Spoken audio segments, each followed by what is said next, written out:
About 5 months ago, a friend of mine got expelled from college due to his bad grades. He was only halfway through his lease, and he didn't see a point in staying in the city since he was only here for school. He told me if I wanted to take over his lease as a sublessee, he would only charge me half the rent, which I thought was a pretty sweet deal. So naturally, although I'm from this town, I thought it was time to leave my parents' place. I had already graduated, and although I'd been looking for a new job for a while, I still felt like I couldn't miss out on this opportunity. So I took over the lease and moved into his place. The house itself was actually pretty nice. It's 3 floors, including the basement, and it's located near the university of my town, which is not a very safe area overall, but I spent a lot of my university years here and never felt unsafe myself. The room in the basement is pretty small, but has a cozy feel about it. And the only other room down here belongs to a girl who is currently a student, and she's pretty quiet. Actually, all the girls living here are pretty good roommates. I wasn't thrilled about living with 3 girls, but now I don't see why I would have thought that it was an issue.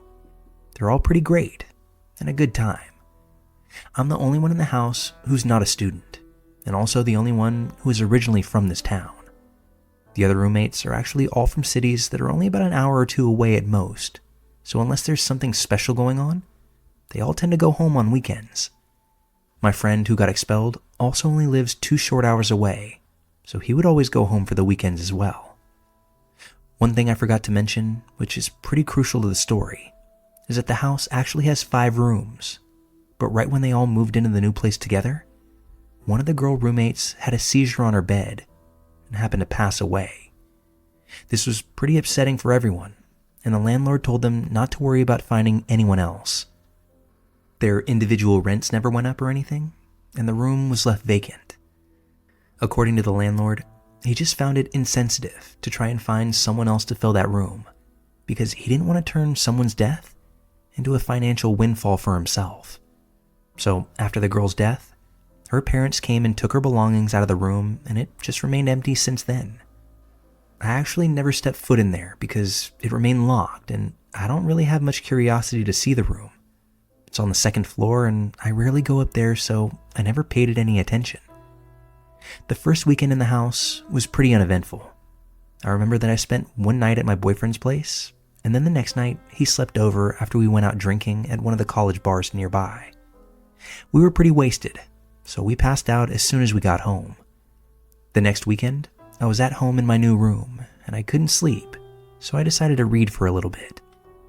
I was really enjoying the quietness of this new house since the girls weren't home at all. I come from a large Latin family, so this quiet, serene environment, that's pretty new to me. Throughout the night, I heard a few noises come from upstairs, so I figured that one of the girls maybe decided to stay the weekend at the house, or she was just getting last-minute things ready before heading home. I really didn't think much of this. I wasn't very close with any of the roommates, so I didn't even bother asking them if any of them had stayed home. I just felt like it was none of my business. The girl in the basement was for sure gone for the weekend, because she apparently sleeps with her door locked and keeps it open when she's not home.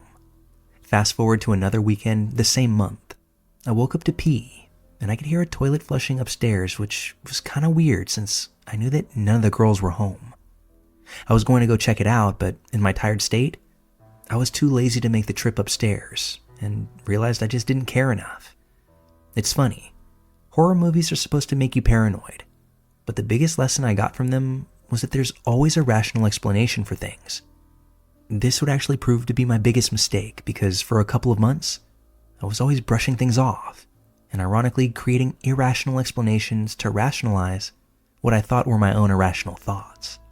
For example, I heard creaking coming from the 2nd floor and figured one of the girls must have forgotten something and decided to come by to pick it up. The girl must have driven 2 hours down and 2 hours back to her town in the middle of the night to pick something up. On another Saturday, I woke up to get some water and I noticed that the roommate in the basement was gone. Her door was open and her car was not in the driveway. There weren't any cars in the driveway, but I should mention that one of the girls doesn't drive. A couple hours later, I woke up because I heard steps coming down into the basement. At this point, I yelled out the girl's name who doesn't drive because she's the only one who could have been in the house. I didn't get a reply, but I did hear steps heading back upstairs. At this point, I started getting uneasy, mainly about being home on weekends by myself, so I decided to spend them at my boyfriend's house. One of the girls made a house Facebook page, which was supposed to address any issues like washing dishes or leaving messes, but it remained pretty inactive since everyone seemed to get along. I posted on there that some creepy stuff was happening on weekends and asked them if they could start just letting me know if they'd be home for the night or not. They seriously thought I was just joking around. The replies to my request were not receptive at all and consisted of LMAO or OMG, you're so funny. Even my boyfriend agreed that I was being paranoid because he too believed that everything has a rational and perfect explanation. The thing is, when you say that everything has an explanation, you are only invalidating paranormal explanations or ghostly activity, which is not what I was implying at all. I've never believed in ghosts or spirits or any of that jazz, and I never claimed to when I spoke to my roommates or to my boyfriend. They kept on saying that the house was old and made noises, but I know the difference between old house noises and someone walking down the stairs and back up. Fortunately, my roommates did start posting things on the Facebook page to let me know they'd be gone. It was always to the effect of, "Hey, I won't be home this weekend, so don't worry about the ghosts." One weekend, they all let me know that they wouldn't be home, and my boyfriend was on the midnight shift, so I had to spend that night on my own. My boyfriend called me on his break, and while I was on the phone with him, I heard those same noises on the main floor. I told him I was going to check it out, and he told me go ahead, because the MF still thought I was being paranoid. As I said this, I heard the footsteps going back up to the second floor. Once I got onto the main floor, there was nobody in the kitchen, and all the doors into the house were locked. I was extremely paranoid and didn't feel safe. My boyfriend calmed me down and convinced me that everything was fine. So after this, I never even made it to the second floor, and it's probably best that I didn't. After that weekend, I told all my roommates in all seriousness that I was convinced that someone had been in our house at some point that night.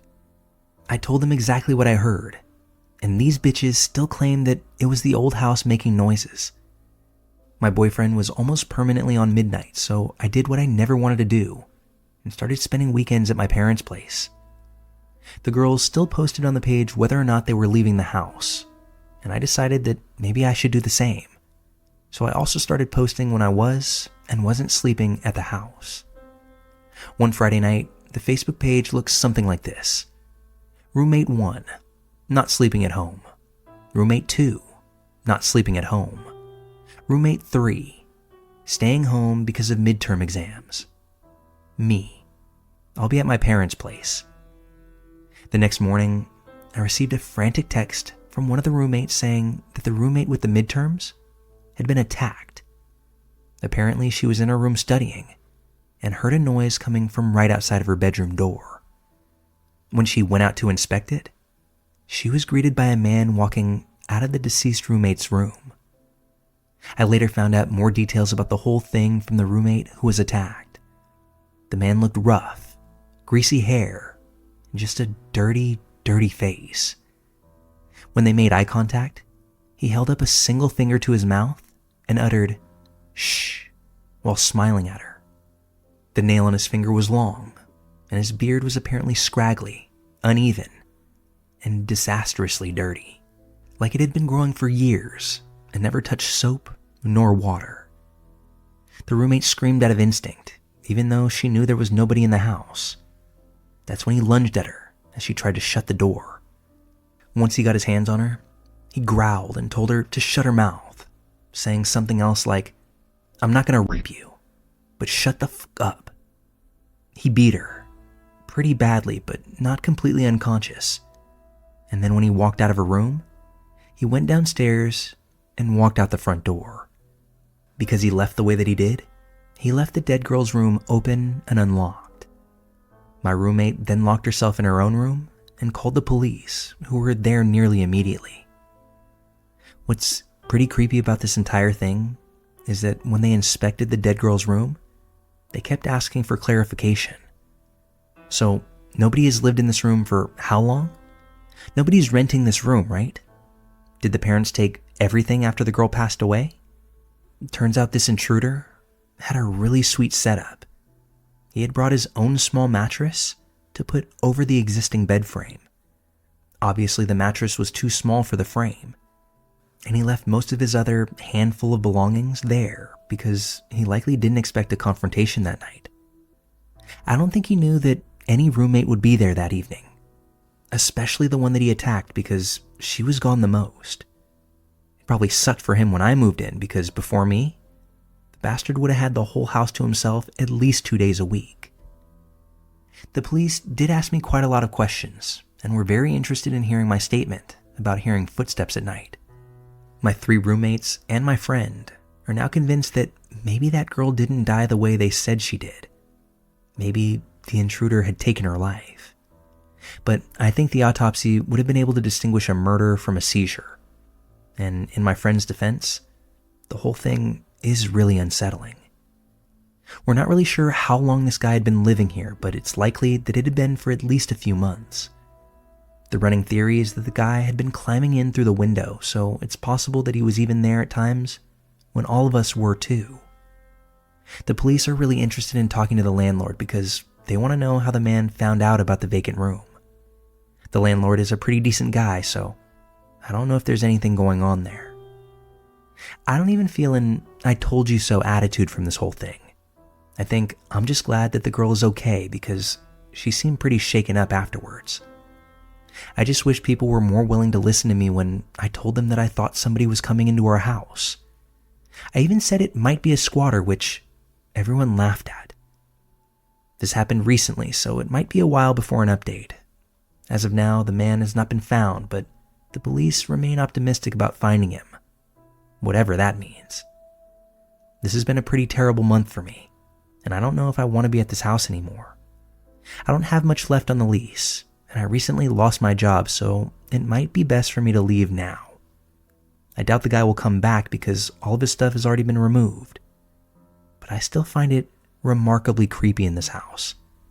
I definitely don't spend weekends here anymore.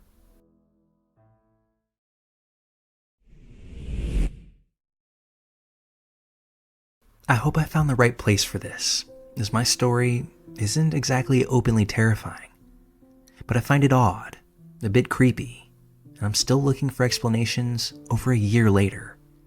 I was 22 years old when I got pregnant with my now 10-month-old son.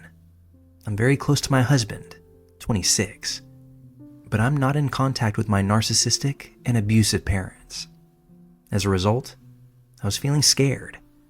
There are some things you simply need a mom for, and a first pregnancy is certainly one of them. So I grew closer to Em, a 25-year-old friend of mine who was out of work for reasons that she'd never said. Before that time, she was a nanny and thought herself to be quite the expert. I was granted leave from my job, and I stayed at home during most of my pregnancy due to it being a difficult one, and I would often text Em during the day. The first red flag looking back on it was probably when she said, "I knew it," when I told her that I was pregnant. I guess this can be something people say, but then she said, "I had a vision. I simply felt it in the air that someone around me was pregnant." Okay, I thought. A little odd, but maybe Em was just a bit eccentric. I should also say that my husband didn't like me talking to Em. He's usually a laid-back, carefree person, but this was something he was adamant about. Em apparently dated my husband's best friend, Edward, and came out about horrid instances of abuse after dumping him quite abruptly. Maybe this did happen, I told my husband, who was annoyed that I wouldn't take him at face value. As an abuse victim myself, I like to believe other victims. Looking back, though, I wish I had just listened to him. Anyway, I told Em that I wasn't speaking to my family and that I felt alone. Again, I was pregnant, sick, and vulnerable. "Okay," she said. "Thanks for telling me. You know, family isn't always blood. I can be family for you. I can be there for you. I can throw you a baby shower and help you out. Hey, I even have experience as a doula, so I can help you along the way. Even though it wasn't that long ago, I was really naive. I was also really, really lonely without a mother figure in my life. So I agreed, and soon Em began showering me with gifts. Crackers that I could eat, ginger candies for the nausea, religious baby CDs, stretch mark cream. Now, some of this seemed a bit too personal for me at the time, but I figured, hey, it's the thought that counts. My first trimester was bad, and my OB wasn't taking me seriously. When I told them I was extremely nauseous and couldn't get out of bed some days, they told me they couldn't prescribe me anything. They told me I would have to go to my primary care doctor for medicine. And I guess I was so exhausted that I didn't feel like jumping through too many hoops. That's okay, Em told me. In my training, I've learned that there are some drugs that are awaiting FDA approval, but they help nausea like this and worked for my previous patients. She gave me these doTERRA pills. I looked it up and found they were mostly snake oil, and a part of what I now realize is a pyramid scheme. Em vouched for them though, and said they were a more holistic approach, and goddamn, my nausea was bad. So the following morning, I took them, and almost immediately, I violently threw up. I told her this and she said, keep forcing them in your body until it takes, okay? I called my husband about this, who was pretty pissed off. Em had come over while he was at work, and he wasn't entirely aware of all that was going on. To his credit, he was going through a lot of stress on his own, with a baby on the way and also being the sole provider to our house at that point. So I texted Em and asked her to tell me more about her formal doula training, to which she said she had none, and the previous patient she mentioned happened to be her own sister. I've looked at videos and read up on things online though, she said, as vague as ever. But it's truly God's calling for me. Stay by me, and I would love to continue to help you. From then on, I found myself a bit more cautious about Em. I asked her why she was out of work, and she told me she had an invisible illness. When I asked her for more specifics, she told me that her bones were wobbly and her muscles would stop working at times. She said it couldn't be diagnosed and that doctors didn't believe her. The one diagnosis she gave me was fibromyalgia, which I've heard is painful, but I wasn't sure if this was accounting for her being out of work, as she said. My mom had fibromyalgia, but as I said, I'm not in contact with her. To this day, I don't know if Em was really in that much pain, but who am I to say? My point is, though, it all felt off. I invited Em to a Friendsgiving we were having around the holidays, and a friend approached me, shaking. She's talking about your abuse, my friend said. She says she's helping you through it, and how you were going nowhere when she met you. I continued to host the party and eat chips, pregnant of course, and then I confronted Em about it after the party, who denied it all completely. The only problem was, the friend who had told me had never met Em before, and was saying things that only Em could say. So that's when I decided to keep my distance. I had a group chat on Facebook Messenger with close friends where I gave little updates on how the baby was doing, the gender, name choices. His middle name is Fox, which will be relevant later. And Em was still a part of this group. If I had sciatic nerve pain, she had sciatic nerve pain. When I talked about my back hurting and the nausea, she had the exact same thing. Finally, she told me, "You're not handicapped like me. You're pregnant. These updates you're giving me are offensive." And that's when I removed her from the chat. Most friends were happy to hear the updates anyway. I'm actually surprised nobody got sick of me. And his middle name, Fox, caught on. I used to love old episodes of The X-Files when I was growing up, so if you're wondering, that's where that name came from. People started talking about the name and would comment on my statuses with things like, "So excited to see the little fox." Yeah, I know, I was really extra. It was my first pregnancy, okay? I'm not sure if Em knew of the support I was getting or if it was just timing, but she started to back off a little. And apparently, as she briefly mentioned, she was in a mental hospital for some time. I didn't know if this was true. I didn't know if anything was true about her at this point. Time passed, and in mid-spring, she came by again. I had time to cool off and was well into second trimester and feeling a bit better. She brought by beautiful baby clothes, which I was thrilled about initially, and snacks, which are always needed. Upon looking at the clothes, I saw most of them had lions on them. "How sweet," I said. "Yeah," Em said, "for our little lion cub." I laughed at this, but I got the sinking feeling as I opened a card from her that read, "For the little lion." And at this point, I was beginning to feel more than a little strange about her. My husband actually got home around the time that she was there, and being his chill self, tried his best to play it off. But she was openly hostile and said things like, "Good fucking luck using cloth diapers. You'll learn how to parent right eventually. You obviously haven't been parents before," going on and on and on. Eventually, Em's husband came by to pick her up and swooped me up into a big hug himself. This surprised me as Em initially told me her husband had autism.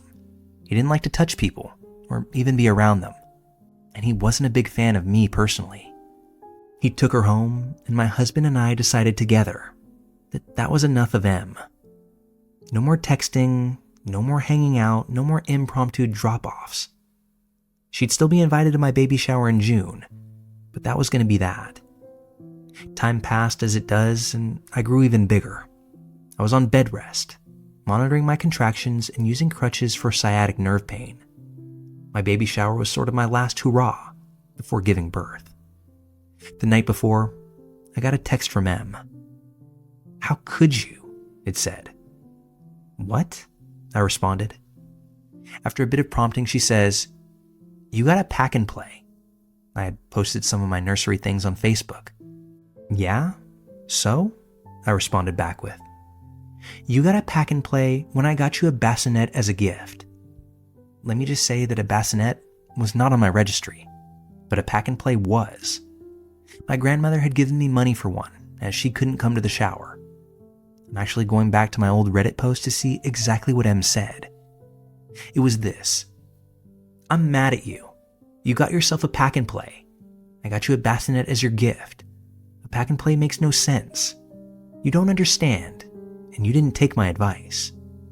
You screwed yourself over, and I'm confused about your decisions. How could you get a pack and play before your shower? They don't even work as a bed. They work only as a playpen, and infants use those. You're wrong if you think infants don't play. Why are you doing this? I tried discussing safe sleep with you and feel personally negative about what you did. I'm so anxious." While a lot of this was rambling and nonsensical, for some reason, I took her concern at face value and answered as calmly as possible. She continued to say that my idea was poorly researched and simply a bad product. That last line, "a bad product," was what got me. I was about to have a baby, and I was putting a lot of damn work into already being the best mom I could be. I was also monitoring my stress because, again, highly pregnant. That's when I snapped and said, "Honestly, I'm the mom. I'm making the decisions. If you can't accept that, I'm sorry." That's when she says it. The thing she must have been thinking for some time. Just because you're the mom doesn't mean all the decisions are yours. Actually, yes the f*** it does. At that point, she responds with, "I'm shaking." She then begins to send me nonsensical text messages, and eventually, I just stop following. My phone blows up for the rest of the night, and I eventually turn it off. Em did come to the shower, but close friends had heard about the situation, and she was treated like a pariah. She gave me the bassinet, decorated entirely with lions, as well as this musty box full of old clothes and hairbands. One onesie read, "Loved by my dead grandfather in heaven." I'm still confused about that one. The baby shower would be the last I'd see of her, and I would like to say the last I heard from her, but that's not accurate. This past year, she texted me and told me that she was getting a divorce, and just to be there for her out of solidarity. Apparently, she was devastated. However, we eventually saw said ex-husband at a mutual friend's party, and he told everyone that while he was leaving her, her verbal abuse got too much to bear, And that's actually what pushed him over the edge. He also said that she was having delusions and was hostile about things that didn't happen in reality. We asked him, with caution and respect, if he was autistic, and he said no. He even went to 3 different doctors to get himself checked out due to her accusations, and all 3 said that he wasn't. We've since gotten closer to my husband's friend Edward, as well as his wife and child. When we told him all of this, he said, "Yeah, I don't go on about it, but I did actually pick her up from a mental hospital once. M is bipolar and schizophrenic to boot." This is something I can't even be sure about though, as it's just word of mouth. And in light of making this post, I looked at M's Facebook. Another one of her friends is pregnant, and I saw M post, "I love my friend's children as if they were my own." Pregnant friend, God help you. And whatever you do, don't take those doTERRA pills.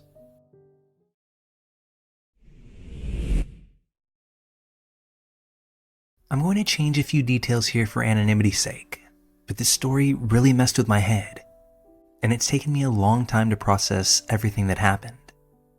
About 10 years ago, I studied abroad.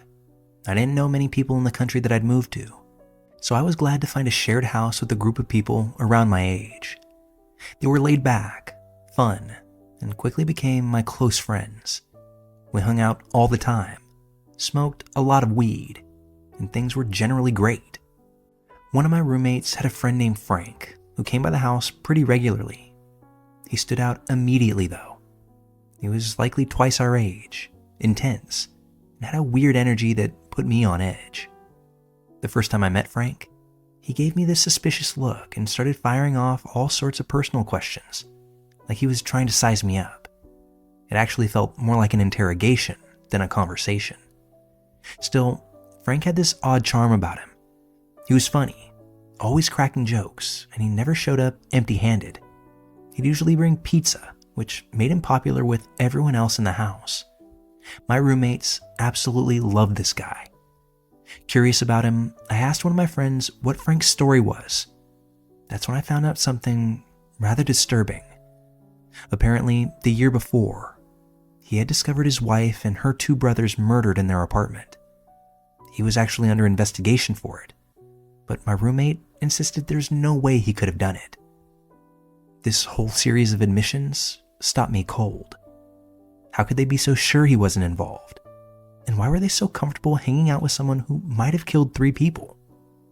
I didn't say much, but from that moment on, I started seeing Frank in a very different light. As time passed, Frank became a nearly daily presence in the house. The more I observed him, the more I realized how manipulative and calculating he was. He'd say just the right thing to keep everyone on his side. And over time, I learned more about his background. He'd been in a gang in his youth, spent years in prison for violent offenses. Nothing that I learned about made me feel any better. Eventually, the police publicly named Frank as a suspect. The case had become the biggest criminal investigation in our area. He was interrogated but released due to lack of evidence. Once back at our place, he spun the whole thing as a conspiracy against him. My roommates ate it all up. I felt like I was the only one who saw through the act, and it made me feel isolated, maybe even a touch paranoid. Frank must have picked up on my unease because one night he pulled me aside and asked if I believed that he was innocent. I lied and said I did. I'm going to be honest here, I was scared. This guy gave me a bad feeling in the pit of my stomach anytime he was around. Then he told me his version of what had happened that day. His story was detailed and just as chilling. What shocked me most was that a few days later, he casually joked about it. Who jokes about a triple murder unless there's something seriously wrong with them? That's when I started researching psychopathy. The more I read, the more I felt convinced Frank checked every box. I couldn't shake the fear that he had some sort of plan, and now we were all somehow part of it. I became convinced that he might try to kill me and my roommates, but I couldn't talk to them about it. They were completely under his spell. At one point, I began sleeping with a knife underneath my pillow. That's literally how scared I was. I couldn't relax in my own home. I kept imagining waking up to him standing over me. And this was a horrible time in my life. To only make things worse, the police got tipped off about the relatively large amount of weed in our house, and they started to raid the place.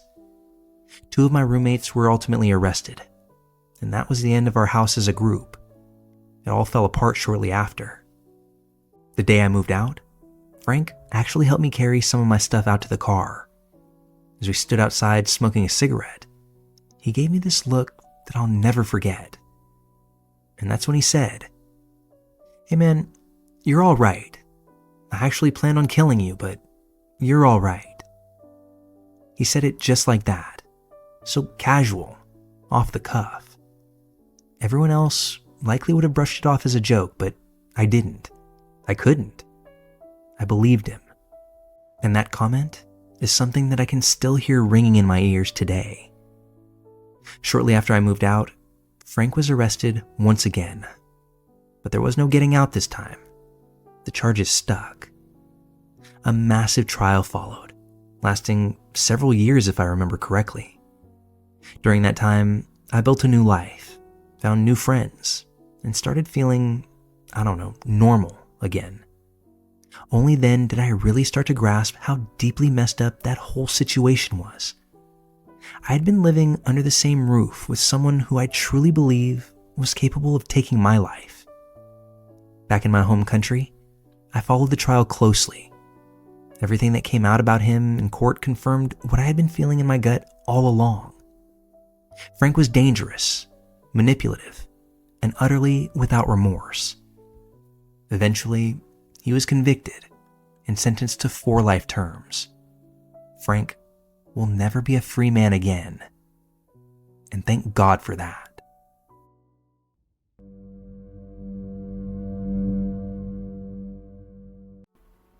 Back in 2010, I was living in Quincy, Massachusetts with my husband, new baby, and a roommate. It was a Saturday morning, so I was taking a much-needed break from the baby and went to run errands and have a little alone time. My first stop was the local Radio Shack to get this phone accessory I needed. After my purchase, I walked out of the shop deep in thought about my to-do list, while also enjoying being sans baby for a moment, when a voice broke through my reverie. "Excuse me, miss? Can you help me, please?" I blinked in confusion and looked over at the man who had addressed me. My first impression of the guy was Italian grandpa. Everything about him was beige, from his khaki slacks, brown cardigan, and tweed flat cap, to his sandy-colored mustache. Even the car that he stood next to, a boat-sized town car, was a faded version of champagne. I hesitated, but as a big believer in the golden rule, I generally try to help people out wherever I can. But this time, something about the situation gave me pause. I stood there in the middle of the parking lot taking it all in. "What do you need?" I asked. He smiled warmly. "There's something wrong with my car." He held up a key fob. "When I click my car key, my car door locks won't lock. It's very strange. Can you come over and take a look?" He gestured to his car and clicked the fob in demonstration. Still hesitating, I answered, "I don't know anything about cars, but we're right here at Radio Shack. Maybe they can help you." No, he said. "I think we can figure this out together. Just come here and take a look." Again, I repeated that I didn't think I could help him. I could see that he was getting agitated, yet he continued to smile. He walked over toward the back of his car and opened up the trunk. "Now, here's the strangest thing," he said. "The doors won't lock, but the trunk will." He started waving at me eagerly. "Come here, look at the trunk." I began to feel very confused by this. Part of me still wanted to go over to help, yet greater instincts prevailed. I began to walk in the opposite direction toward my own car, repeating over and over again to the man, "I can't help you. Go inside the shop for help." As I walked away, I saw him throw up his arms in disgust, slam down the trunk, get in the car, and drive away. I drove on to my next errand, feeling a bit unsettled, but as I tried to process the encounter, I began to have doubts about my own reaction. maybe he was just an old man who needed help. Did I do the right thing? When I got back home that afternoon, I shared my encounter with my husband and roommate. I expected they'd laugh and assure me that I was being overly paranoid. Instead, they both looked at me with wide eyes. "Honey," my husband said, "that guy was trying to kidnap you." Now, here's the epilogue to this story. I didn't report this incident to the police, as I didn't have any useful information regarding a license plate number, and I didn't think a man asking for help with his car counted as harassment. I did always wonder what the man's true intentions were, though. On a lark one day, I decided to Google attempted kidnappings in Quincy and hoped that my search would turn up empty and this was truly an innocent, if awkward, encounter. But imagine my dismay when I pulled this article up. Quincy man accused of attempting to kidnap a 20-year-old woman. I immediately recognized the perpetrator as the man from the Radio Shack parking lot. A follow-up article revealed that he actually lived in my old neighborhood.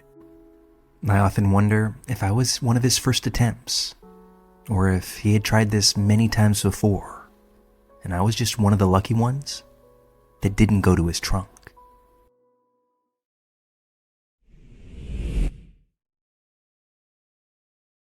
This happened back in 2019. I was in my second year of college, living in a townhome about a 10-minute walk from campus. I shared the place with 2 other girls, but they had gone home for the holidays. I stayed behind because I work in healthcare and was scheduled to work Christmas that year. A little backstory. We originally had 4 roommates, but one of them moved out because of ongoing issues with her boyfriend. He was awful, manipulative, aggressive, and completely took advantage of us and the house. What was supposed to be an occasional visit would turn into him basically living there. Things came to a head one night when he got physical with her and verbally abusive toward the rest of us. We told her that he needed to go. She refused, so we told her that we'd have to get the landlord involved. Long story short, she moved out and left on bad terms with all of us. Quick side note, I've been in an abusive relationship before, both physically and mentally, so I understood what she might have been going through. I tried to help her for a long time, but at a certain point, it was affecting everyone, and we just didn't feel safe anymore. Now back to the story. It was Christmas Eve. I had to work bright and early the next morning, so I got ready for bed, made sure the doors were locked, turned off all the lights, and went downstairs to my bedroom. I was in bed scrolling on TikTok for about an hour. By that point, it was officially Christmas Day. That's when I heard something upstairs, what sounded like one of the chairs in the kitchen moving. The kitchen itself was directly above my room, and at first, I brushed it off. We shared walls with neighbors, and sometimes they got noisy. But then I remembered one of them had texted me earlier to bring in a package while they were gone for the holidays. So, who was making noise? A few minutes later, my bedroom door opened slowly. In that moment, I flashed back to something my second grade teacher once told us. If someone ever breaks into your home, pretend you're asleep. They'll be much less likely to hurt you. But unfortunately, I couldn't play dead because my phone screen was lighting up my face like a damn spotlight. I was frozen, just staring at the door, in addition to the person that was now standing there. Whoever it was had one foot in my room. The door was cracked open, and we were just staring at each other. I was lying in bed, jaw dropped and terrified. It felt like an eternity, though it was probably no more than 10 seconds. This guy didn't say a word, just slowly pulled his foot back and closed the door. I sat there in total shock. In the darkness, I couldn't exactly see his face clearly, just that he was wearing a backwards baseball cap. My eyes were still adjusting from the light on my phone screen. I knew I had to call the police, but I panicked, because if I called, my parents' phone would be alerted. We shared a phone plan, and they'd get notified of emergency calls. I didn't want to worry them. I also didn't know if the intruder was still in the house, and didn't want to risk him hearing me. So I texted the guy that I was seeing at the time. "Hey, some random guy just broke into my house and came into my room." He snapped me out of it, told me to call the police immediately, and that's what I did. The dispatcher asked if I felt safe unlocking the front door for the officers so they wouldn't have to break it down. I told her absolutely not. No way was I going upstairs alone. A few minutes later, I saw flashlights shining through my window and heard the police announcing themselves. They came in and asked where I was. I stepped out of my room and they escorted me outside to the back porch while 2 officers searched the house. Another one stayed with me. It felt like something straight out of a movie. Flashlights, weapons out, clearing each room together. They didn't find anyone, and nothing appeared to be taken. They even tried dusting for fingerprints, but didn't get anything. Then they told me something that made my stomach drop. Our back door was unlocked. There was no sign of forced entry. I told them that I was sure that I'd locked it earlier, because I knew I had. The guy I was dating ended up staying with me that night. I didn't sleep a wink. I kept getting up to check the house, over and over. I dragged chairs under every door handle. Front, back, bedroom. I was on edge the entire night. The next day, I told our landlord what had happened. She refused to come change the locks. In fact, she claimed almost proudly that she had never changed a lock before in her life, and she wasn't going to do so on account of us. What she said left me absolutely dumbfounded. Now, every night before bed, I check, double, and triple check every door. I've since gotten a dog, which tends to help with the anxiety. I also have a Ring doorbell now. I don't have proof of who it was that night, but in my gut, I believe it was our old roommate's boyfriend. I think she might have made a copy of a key for him, since he was basically living there at one point. But I still don't understand what he wanted. He didn't hurt me, didn't take anything. If it was just a random person, wouldn't they have done something? Whatever the intention was that night, I'm glad that nothing worse happened, save for costing me a little bit of my sanity. But to the man who broke into my house on Christmas Eve, I'd prefer if we never met again.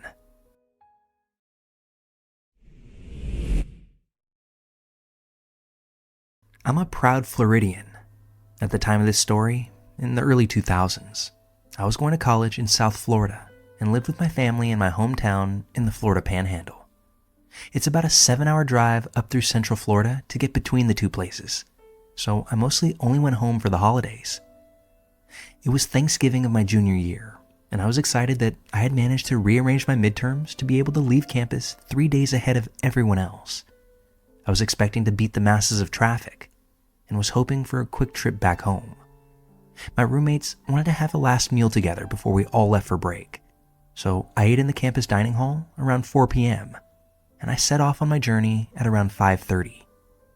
At around 10 p.m., I had just passed my 2/3 mark, where I always stopped at this little mom-and-pop style diner by the side of the highway to grab a snack, use the restroom, and call my dad to let him know that I was okay. I did this by payphone because back in the early 2000s, cell phones weren't as prevalent back then.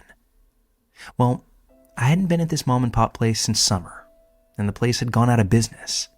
So, a little bummed out that I wasn't getting my chocolate chip pancakes, I just pushed on through. There really wasn't much built up around there at the time, so when I saw signs for a rest stop in, of all places on God's green earth, some town called Alachua, I went for it. So I went and parked directly under the streetlight for safety and used the facilities. Called my dad, etc., etc. I didn't see anyone else there except for a very exhausted looking woman who approached me asking for directions, saying she was with her husband and 2 small children from Virginia, and they had made a wrong turn just trying to get to Disney. So I left the rest area and was walking back to my car when I noticed a beat up, unmarked, gray or bluish work van parked this close to the driver's side of my 95 Honda Civic. Yeah, okay, I thought that's pretty weird. It had Florida tags on it, so it couldn't have belonged to the lady I talked to in the bathroom. I distinctly remember she said that she was from Virginia.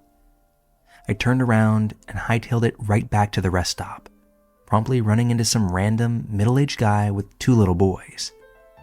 Getting to talk to him, it turned out that it was his wife I had spoken to earlier, and I felt comfortable speaking to him as well. I told him what was going on with the van and how I didn't know what to do. He said that he'd go check it out, so he left the kids with his wife and strutted up to the driver's side of the van. He stood there for a moment before speaking. His voice awkwardly quivered, but we could hear him yell it from where we were standing some 100 feet away. "Excuse me, gentlemen. We already called the police, so I'm going to have to politely suggest that you get out of here." Then he ran back to us, grabbed his wife and kids, and pointed to me with a swift, "You," and said, "Come on, let's all get in the car now." So we ran together. Here I was, confusedly sitting in the back of this stranger's SUV, while he went and used the payphone to presumably call the police. Meanwhile, that van peeled out of there. Like I had never seen someone get the f out of there quite like they got the f out of there. They ran up on the curb on their way out, burned rubber. It was almost comical. The cops got there, and that's when I found out what had happened. The man went to go check out the van, and he could see in it pretty well because I had parked under the streetlight. The first thing he noticed was that all of the seats except for the driver's had been removed. There was a man sitting in the driver's seat, but there was also one sitting in the back. There was a tarp laid out, and a bunch of other random items back there that he couldn't immediately identify. Neither of the guys were reading a newspaper or a book or a map or anything. They were apparently both just sitting there. It actually still makes me sick thinking about it, more than 20 years later.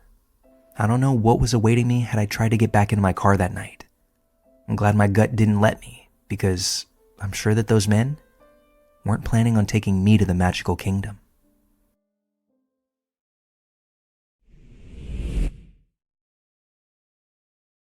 Part of my story starts in 2009, when I was a junior in high school. I lived in a small town in Ohio. In the fall, I started to date my first real boyfriend, Perry. Perry was a senior, and many of his friends were dating my friends, and he's well-liked and funny at school. I'm absolutely thrilled about the relationship, especially because my strict parents seem to like Perry as well. He's pretty quiet around them, but always polite and appreciative in their presence. Since it's a small town, Perry lived literally down the street from us, and we hung out all the time. My parents were actually getting divorced at this point, so I liked spending time at his place more than mine. Perry lived with Chris, a man who wasn't his biological dad, but someone he had lived with since around the age of 13, and often called Dad. Chris was an adolescence counselor who knew Perry because he had been in foster care, and he had decided to take Perry in. Chris was an amazing human being who was fun to be around, and it was just the two of them and their pug Murphy at the house. I didn't know much about Perry's childhood at first, other than it had clearly been rough enough for him to be involved with children's services. Anyway, we spent a lot of time together, and always had a good time with Chris as well. Eventually, Perry confided in me that he often had suicidal thoughts. I was shaken by this, and I told Chris about it as well. Perry and I continued to date, and I did my best to support him. So the next year, I'm a senior, and Perry has graduated. But he's not really doing anything with his life. He didn't go to college, and his plans to join the military weren't working out. So he was just living with Chris and working a part-time job that my dad had gotten for him. I've always been into school and extracurriculars, and I felt like Perry may have been holding me back.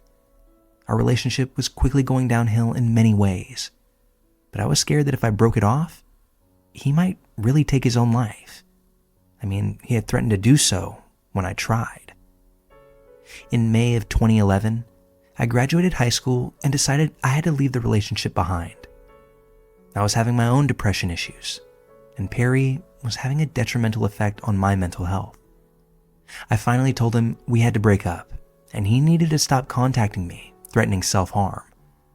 I mostly cut off contact, and a couple of months later, I got an apartment with a friend about 30 minutes away from home and beside the college I was attending. One Friday night in April of 2012, I'm back home to see a friend, and I pass Perry's house, where I see police cars everywhere. I'm shocked, and I just assume that Perry may have attempted to take his life. so I immediately call our mutual friend Kyle. Kyle has no clue what's going on with Perry, and he says that Perry had hung out at his house the day before. Kyle said that he seemed like he was in a good mood, especially because he was driving Chris's BMW at the time, which he loved to do. Anyway, Kyle is actually chilling at my apartment with my roommate. This is normal, as he had a crush on her, so I just keep driving that way.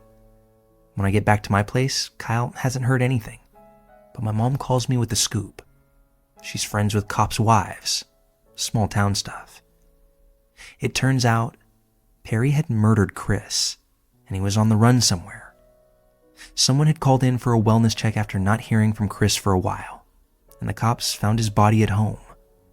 I was shocked, and more than a little terrified, as were Kyle and my roomie, so we all decided to stay at my roommate's parents' house for the night. By morning, the cops had luckily found and arrested Perry. He had taken the BMW, so it was easily spotted at a rundown motel about 15 miles from his home, maybe 12 miles from my apartment. Once the details came out, the whole thing was even more horrifying.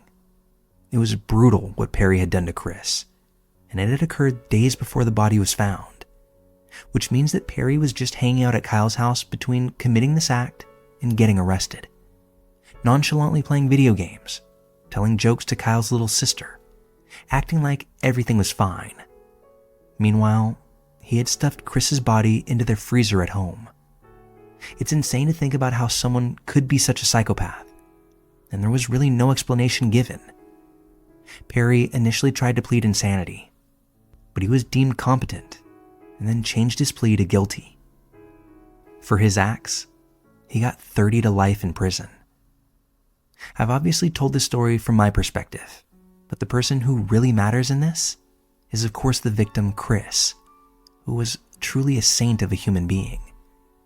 He had been my role model for so many years, and you just wonder how could something so horrific happen to somebody so good?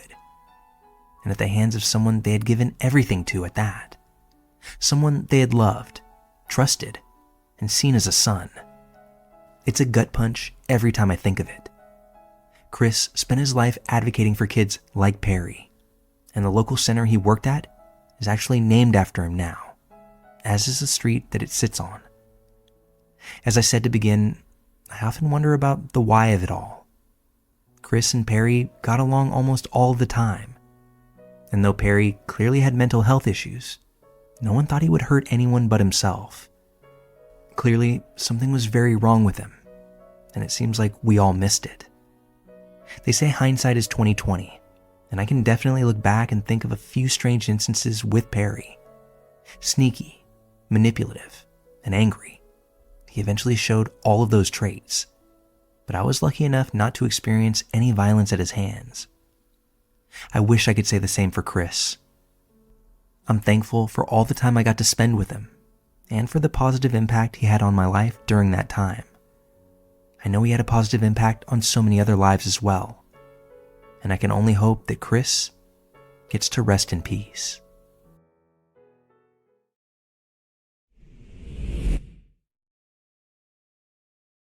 Back when I was in high school, I wasn't exactly the most hardworking student. I wouldn't say I was a troublemaker, but I was extremely lazy, just doing the bare minimum to avoid getting in trouble with my parents. I had always found schoolwork relatively easy, so I never really put in much effort. I spent most of my classes doodling in my notebooks without many consequences. My math teacher during junior year was known for being strict, yet also caring. He was clearly frustrated with how little effort I was putting in. I wasn't failing, with my grade percentage being somewhere in the B range, but occasionally I would bomb a test. At a parent-teacher meeting, he told my mom I was wasting my potential and that my laziness was infuriating. My mom agreed and even told him she wouldn't mind if he pushed me harder or punished me if that's what it took to get me to apply myself. From that point on, he did exactly that. In every class, he'd call on me first. He'd sit next to me during exercises. During tests, he'd lean over and say things like, "You can do it, John." It made me incredibly uncomfortable. At that age, the last thing you want is to be the center of attention. My classmates began teasing me for it, joking that the math teacher was obsessed with me. The last class before Christmas break, he surprised the class with a small party. Chocolates, non-alcoholic champagne, the works. It was fun. He even poured me a second glass, saying I deserved it because I'd been improving. And I had. His constant attention had pushed me to work harder, and my grade in the class was now an A-. I accepted the drink, but I didn't finish it. I'm diabetic, and had already eaten far too much chocolate. The next day, though, I felt awful.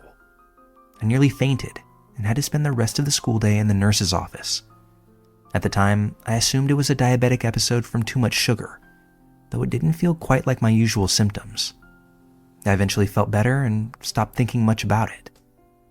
A few weeks later, our class hosted a charity event, a sort of formal night, since we don't have prom in my country.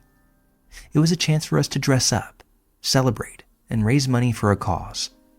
The math teacher was there, helping out at the bar. He made me a non-alcoholic cocktail, but before I could drink it, a classmate named Flora poured vodka into it. And as you could imagine, alcohol was banned at this event, so I was furious. I couldn't drink alcohol because of my diabetes, so I told her just dump it. At the time, I thought she did, but now I wonder if she drank it herself. The event actually went downhill fast. Several students got drunk and started breaking things. Flora ended up passing out and was rushed to the hospital with alcohol poisoning. It was actually kind of serious. The next day, the school gave us a harsh lecture, and unfortunately, Flora was expelled. I was angry at her for ruining the event and making our charity night look bad, so I cut ties with her and never asked how she was doing. That's something I regret now, and admit that I was immature for doing so. To this day, I don't know if Flora got sick from the alcohol or from the cocktail meant for me. Not long after this, I failed a math test. It had been a while since I'd done poorly, and the teacher completely lost it on me. He screamed at me in front of the whole class, calling me a disappointment, saying I was hopeless, that I'd end up homeless.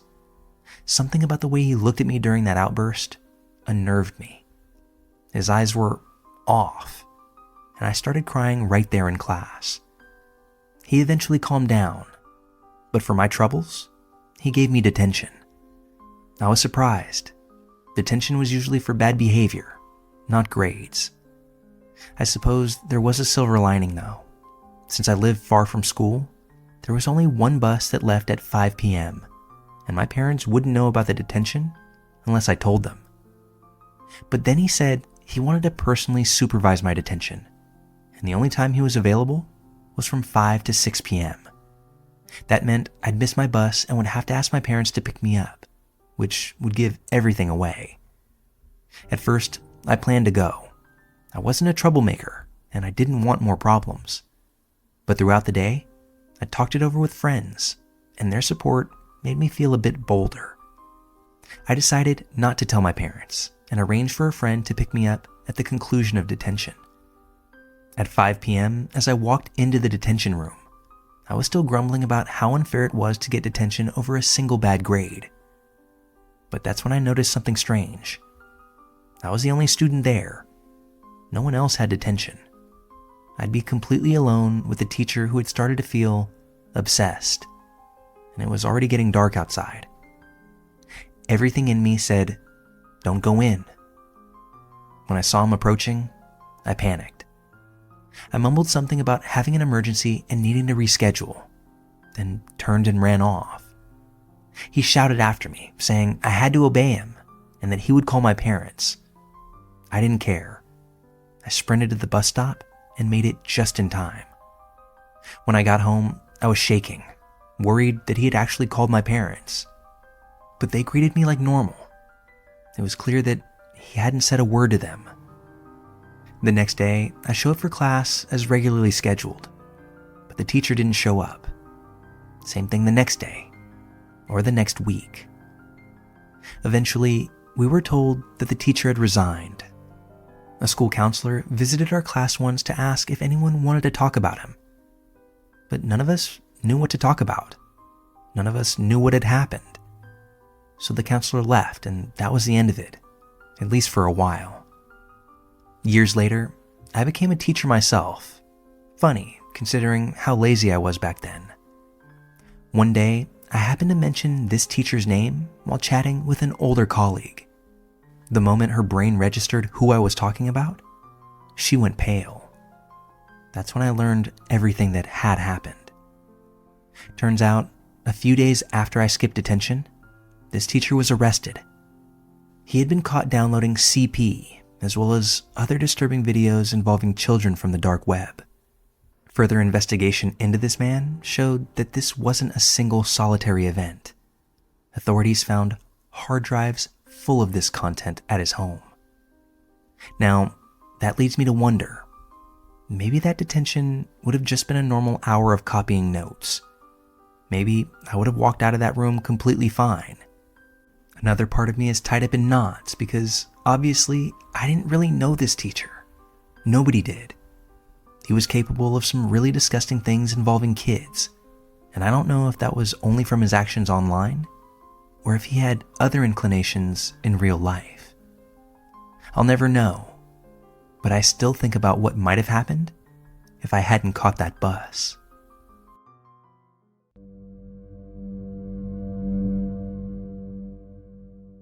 The timeline for all of this begins in the spring of 2019 and concludes in November of 2019. It only occurred to me recently that this story would be appropriate here.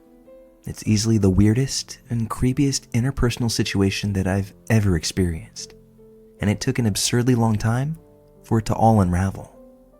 From the beginning, I felt like a detective trying to suss out the identity of my harasser.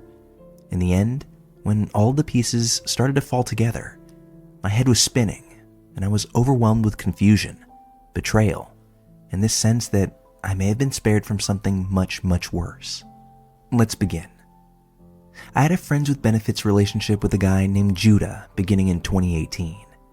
He came along during one of those doomed, let's open our relationship as a last-ditch effort to not break up relationships, and I enjoyed his presence but didn't necessarily feel a deep connection with him.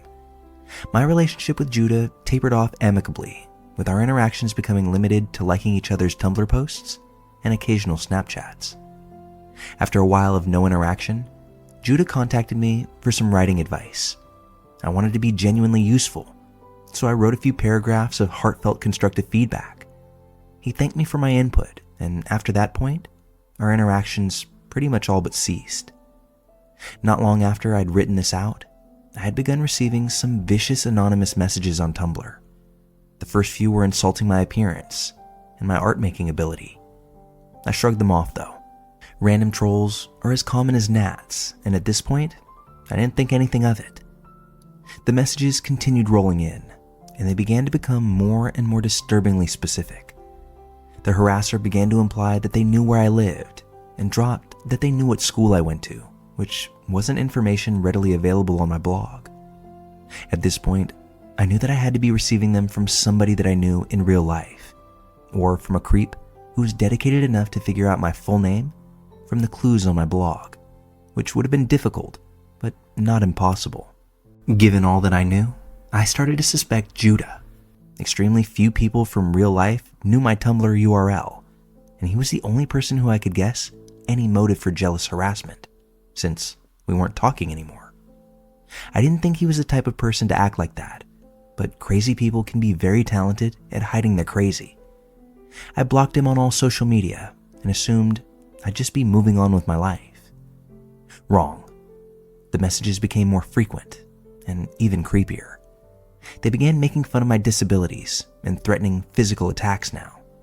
A common theme among the messages was about how being disabled makes me useless and undesirable. Strangely, Christianity kept being brought into it, as they claimed that my illnesses were a result of God's punishment. I had started to dread whenever the new message icon appeared, so I turned off anonymous messaging. This measure didn't prevent me from further harassment though, because this began the series of dedicated harassment accounts, with the first messages coming from a brand new account called Asshole Chaos Bringer. The tone of these interactions began to turn noticeably more occult. The messages started to talk about how Lord Satan is displeased with me. I blocked this account. From this, I became confident that it was a single person sending me all these messages, despite the fact they tried to sound as though they were coming from different sources. Hateful messages were, and still are, exceedingly rare for me, and there was clearly a person very dedicated to trying to freak me out. This only made me suspect Judah even more, but I didn't have enough evidence, and I didn't choose to confront him. After the blocking of Soul Chaos Bringer, I began receiving messages from another shiny new account, Soul Chaos Bringer 2. The messages from this account truly take the cake for being out there. Message 1. I almost feel bad that the demons I work for have been telling me to torment you so much. You already are the way you are. Isn't that torment enough? I almost feel some mercy, but this energetic warfare isn't over yet. Tonight, on this full moon, things will get crazy, and maybe I'll try to get the demons to leave you alone. Although, all they want is to eat your soul. You poor, tormented little thing, hiding in false confidence and false power. We pity you, truly. I pray you have protection methods. Message 2. I really don't want to have to bring this curse down on you, but the demons got me, and I have to do their bidding or else I'm the one getting hurt. I hope you understand. P.S. Selenite is really great. You should use it. I'm sorry for all of this. I'm so sorry. The Abyss demands balance and justice for what you've done. I'm so very sorry. I wasn't very moved by their prose and blocked this account as well. This triggered one more account being created to harass me, after which I assumed this person ran out of email addresses. A little while later, after a period of silence from this person, I decided to turn on anonymous messages again. To my dismay, shortly after I changed the setting back, that's when the hate messages started flooding back in, using the same language I've come to expect from my usual harasser. At one point, I received a heartfelt apology, clearly from the same person who had been writing the other hateful messages. But one day later, after I'd posted their apology, they instantly backtracked and started up the harassment again. However, at the same time, I began getting anonymous messages from someone who said they noticed from my photos that we lived near each other. They said they were interested in becoming friends, but were too shy to reveal themselves. I gently prodded this person to message me from their actual account, and they eventually did. This person introduced themselves as Elm. They were a non-binary person who was new to the area and didn't know many people outside of their work. We chatted for a bit and found some common ground. They were way more spiritual than I was, but I'm not disinterested in that kind of thing. So we talked about our individual theologies. Their spirituality set off a little red flag for me. I suspected that perhaps they could have been the one who sent the curse message. So I asked a question as a test. Do you know much about astrology? Previous messages had made extensive use of my birth chart when insulting me. They responded, barely. So I breathed a little sigh of relief and marked them off as safe in my head. Since this harassment was still an issue to me at the time, I decided to tell them about it. In response, they said, Jesus, that's honestly kind of scary. I'm sorry you've got some bitter person coming at your throat. After a few days, I had begun to consider this person a friend. We weren't the most compatible, but they were having a rough time, and I had the time and resources to help them out. After a bit, we decided to meet up. My usual weed man had run dry, and they had somebody that I could buy from. So I agreed to pick them up at their place, and we could go get the pot and then chill at mine. They met me at their apartment's leasing office, which they claimed was because they needed to pay rent. We picked up the green and went back to my apartment. We ended up driving way longer than expected due to being given a wildly inaccurate address. Therefore, I was unexpectedly tired by the time we got back to my apartment. On the way up to my place, they tripped and fell, twisting their ankle. I offered them an ankle compress to mitigate the injury, and they took it without an issue. We smoked and chatted for a bit. The interaction was normal, maybe just a little awkward. Elm had this manic energy, which would seem to randomly flap, after which they'd snap back to their frenetic disposition. My exhaustion from the extra long drive cut our hangout short because I had to drive them home before I became too exhausted to operate a car safely. They seemed rather disappointed at this. I assumed this was just because we had only hung out for a short time. I dropped them back off at home and had a generally positive regard for Elm afterwards. I never saw that ankle compress again, just as a note. The anonymous messages began to dry up, although I still got them on occasion, and they were still just as nasty. I messaged Elm occasionally. I was intending to take them to a nearby formal garden. Then suddenly, I got a message from Elm.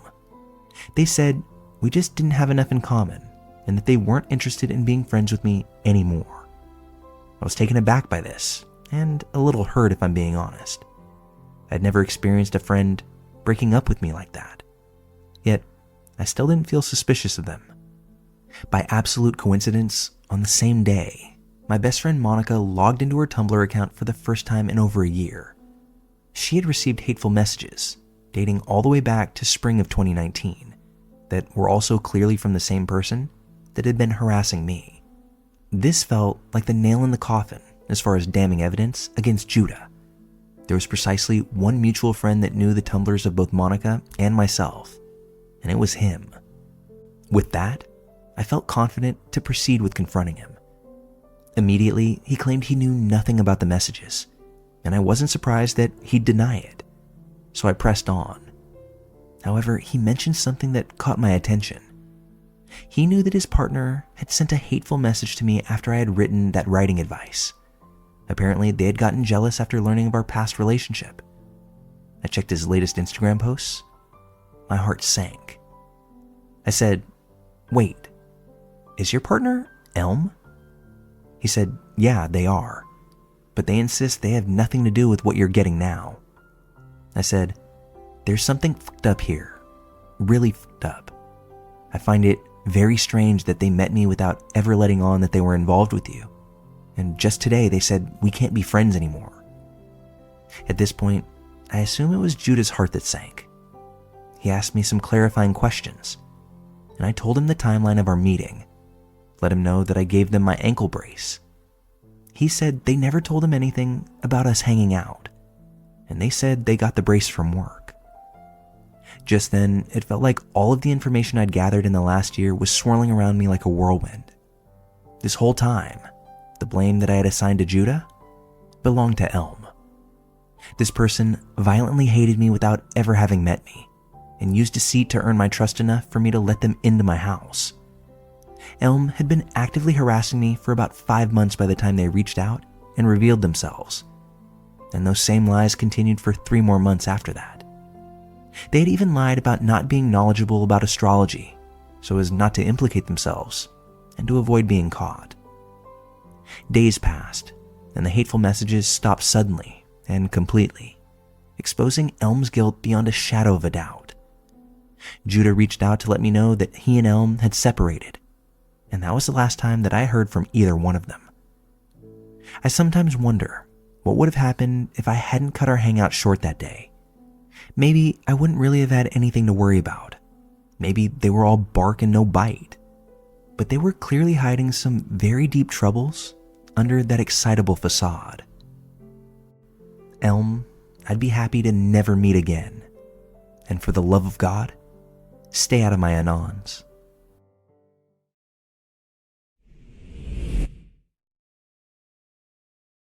A few years back, my brother-in-law bought another apartment complex in Florida. He already owned a handful in West Palm Beach and Miami. So when he said he had a new property and wanted me to manage it, I figured, why not?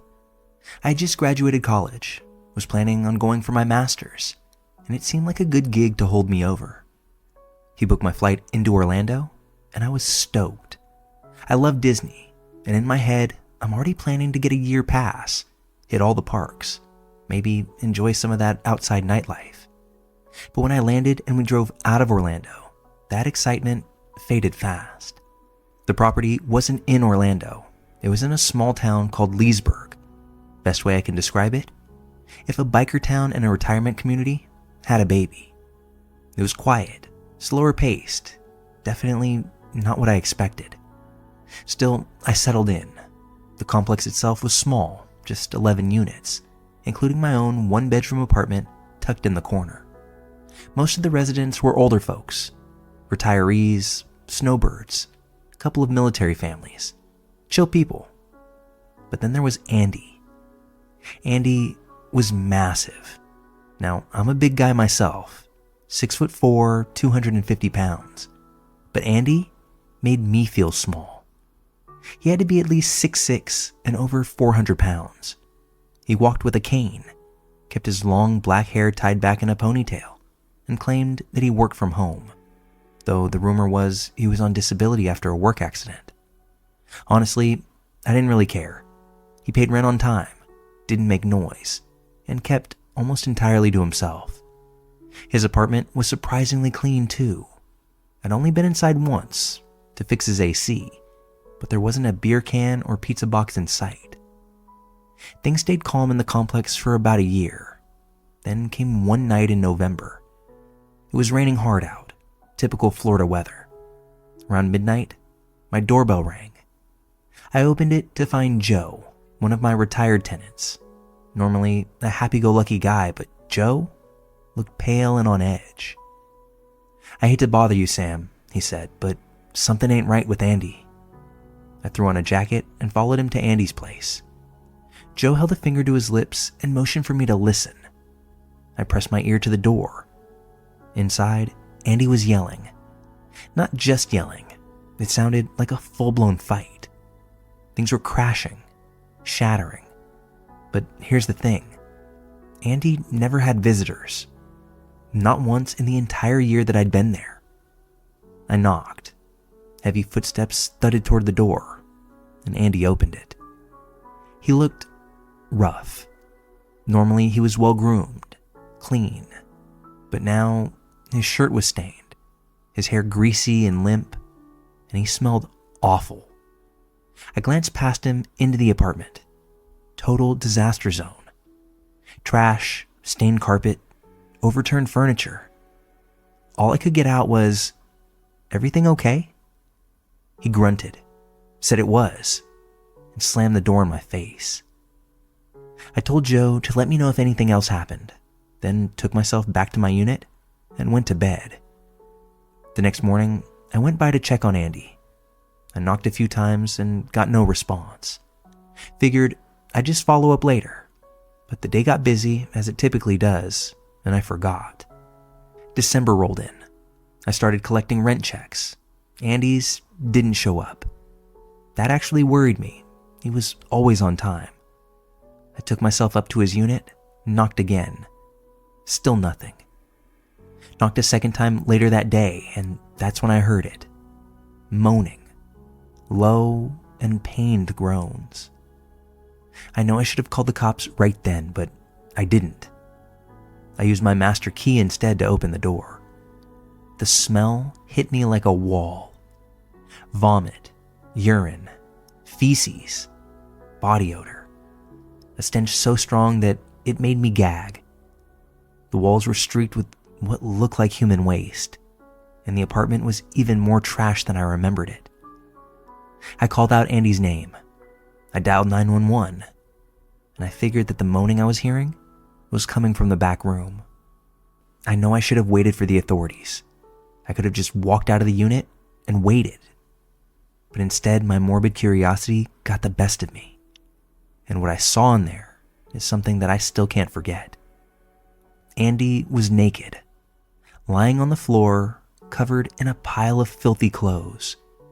He was covered in his own waste, and it looked like puke soaked the carpet around him.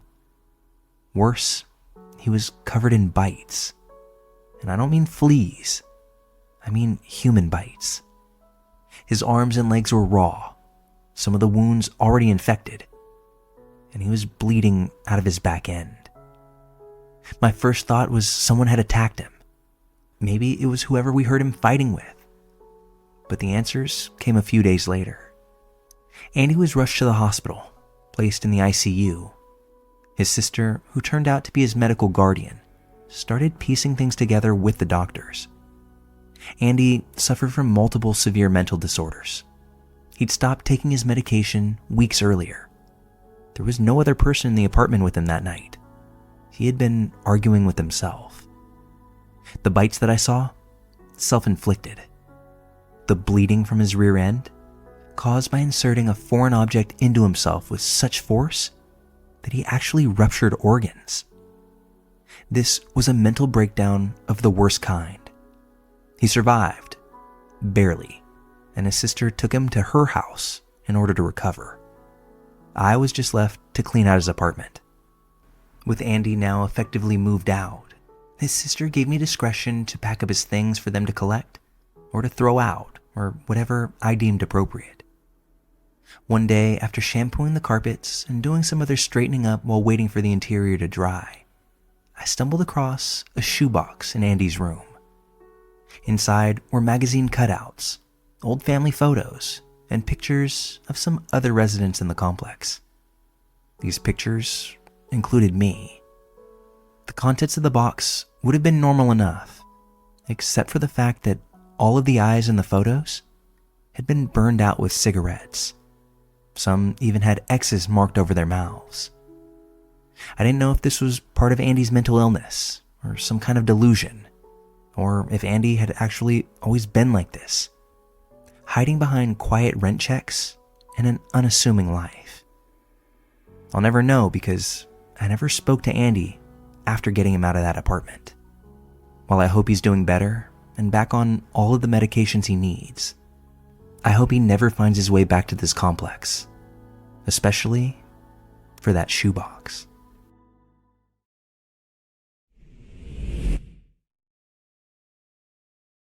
Before this story, just some quick notes. Keep in mind, this happened over the span of only a month and a half, and everything that happened quite quickly. For context, my name is Kat, his name is John, and his mom's name is Karen. This is a story I've only ever told a handful of people, and I'll try to be as clear and as accurate as I can, as this happened just over a year ago, but obviously, I can't remember everything verbatim. And I know I made mistakes. I'll probably mention it a few times, but honestly, I've criticized my own decisions a million times over, and it's not useful to think about what I could have done differently. So please be respectful of that. Here we go. About a year ago, I had just gone through a bad breakup. He dumped me over text on Valentine's Day, and after having been together for quite a while, this was more than a shock. I was absolutely devastated and felt pretty bad about myself. It only took about 2 weeks, don't judge me, before I was looking for another boyfriend, more or less a rebound guy. That's when I met John. We met on Tinder and instantly hit it off. I was in my first year of college, studying biology, and he was in his first year at a different university, studying history. He was smart and friendly and had a lot of common interests. He was giving me some weird vibes, but maybe it was that he seemed a bit desperate. Although honestly, I was too after my bad breakup, so again, it didn't raise any red flags. After only a few days of talking, he asked me to go on a date with him to a play. I was so excited because that was such an interesting date idea, and I thought it was pretty romantic. We go on the date and it goes well. He rides the subway back a few stops with me, and I tell him about my ex. He tells me that he can't believe anyone would let a pretty girl like me go, and that he would do anything to make sure he got to keep me if he were dating me.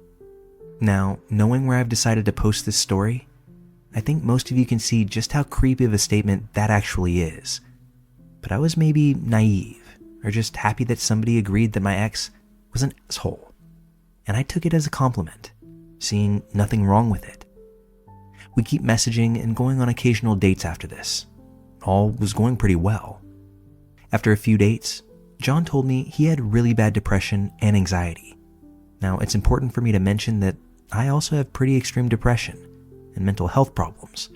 Those things, in addition to my breakup, had kind of launched me into a downward spiral. So it was almost a relief to hear him say that, because I felt like he wouldn't judge me for having depression too. And after this, we would be able to confide in each other about our depression and help each other get out of bad mental states. After this revelation, we got really close really fast. We had only dated for a month, but we already had this intense relationship. I even thought that I loved him. Now, another issue with him was his mother, Karen. She was very possessive of him, and maybe it's because of his depression, but he couldn't do anything without telling his mother first. One night, he fell asleep at my place and forgot to set an alarm. When he woke up, he had 10 missed calls and around 50 text messages from his mom trying to find him. She had apparently called every hospital looking for him. She knew he was going to spend the night. She was just concerned because he slept 2 hours later than he said he would. She would do other things to manipulate him, like verbally abuse him or tell him he's a bad son if he didn't do everything she wanted. And she set limits on how often and when he could come to my place. This I wasn't happy with. I told him I thought it was ridiculous that she treated him like a child, that he's an adult and can go on dates whenever he wants. If she wants to know where he is, that's fine, but he shouldn't have to ask for permission. We had a small argument about it, but he was obviously a mama's boy, so I dropped it as best as I could. I still hadn't met his mom at this point, so who was I to judge? Another thing I feel compelled to mention is that one time he asked me to do a role play with him, in which I wear his glasses and call him specifically Sweetie. He was very clear that that's what he wanted me to call him. He told me it was a teacher fetish. I told him I wasn't into that kind of thing, that I was sorry. He asked me a few times and never really dropped it, but I always said no. This is important for later. After one particularly bad night, he came over to console me, and I told him I was feeling pretty down. His response? He asked me to marry him. Whoa. This was after only 1 month of dating. I laughed, thinking he was joking, but he didn't return that laugh. He just stared me in the eyes. There was an awkward silence, and I said, "What?" He said, "I'm serious. I love you. I want to spend the rest of my life with you." I laughed and gave him a firm no. He looked disappointed, but dropped it. I was concerned about this and confided in another friend. She said if it were her, she'd dump him. I thought it was quite strange, but really relied on the emotional support that he gave me and was very emotionally fragile at the same time, so I decided I'd just pretend that it didn't happen.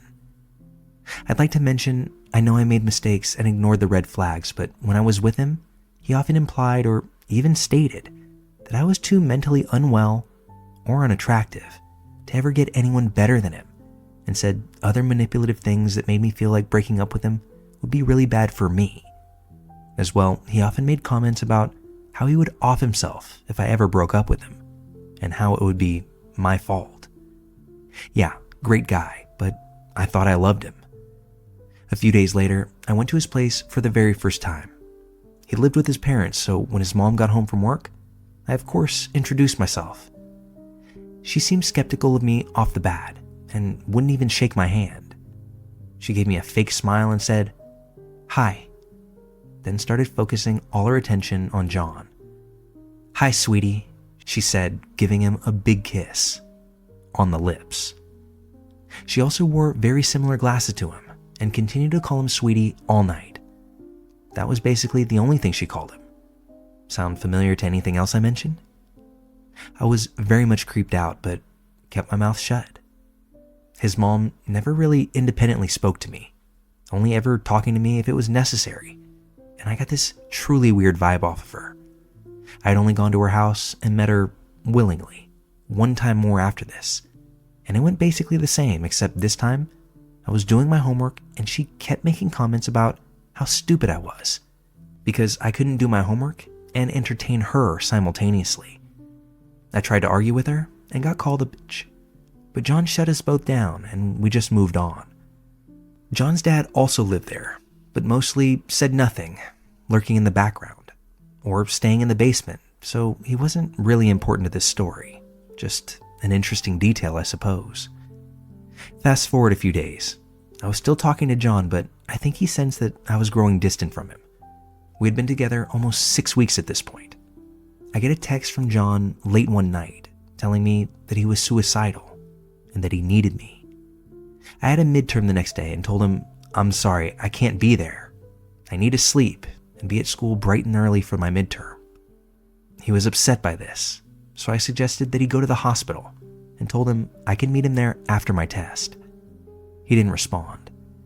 After about a half an hour, I get a text from him. He tells me he's outside my residence building and his mom drove him.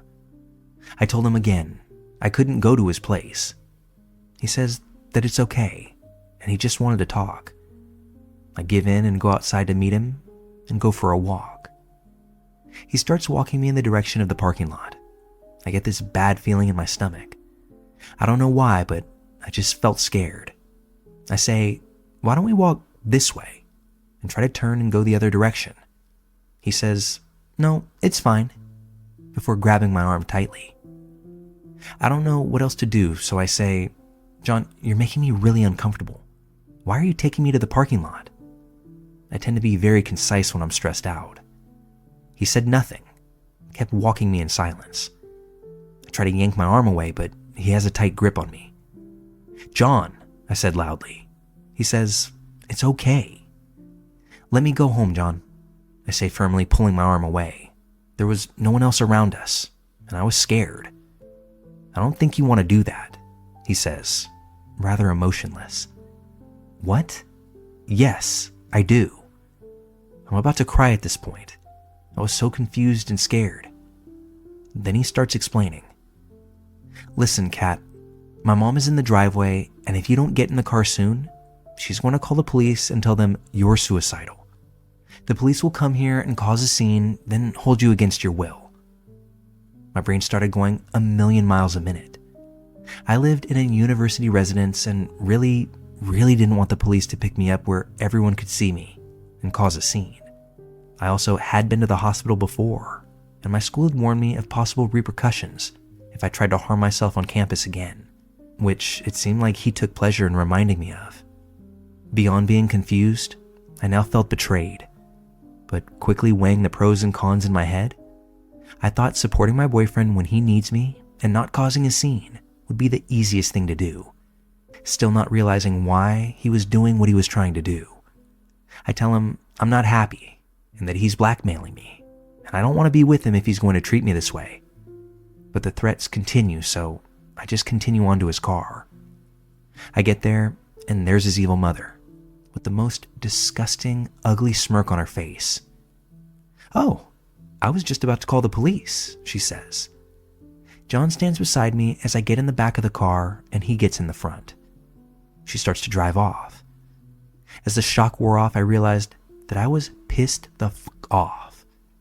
I start yelling that they're manipulating me, and I go off on Karen for not only doing that to me, but manipulating her son, being a bad mother, and so on and so on.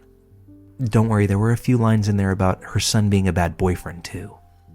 Meanwhile, Karen is screaming at me that I'm a slut and a bad girlfriend, and that I should just take my own life because I'm such a bad influence on John, and we have one of the most intense arguments that I've ever had in my life.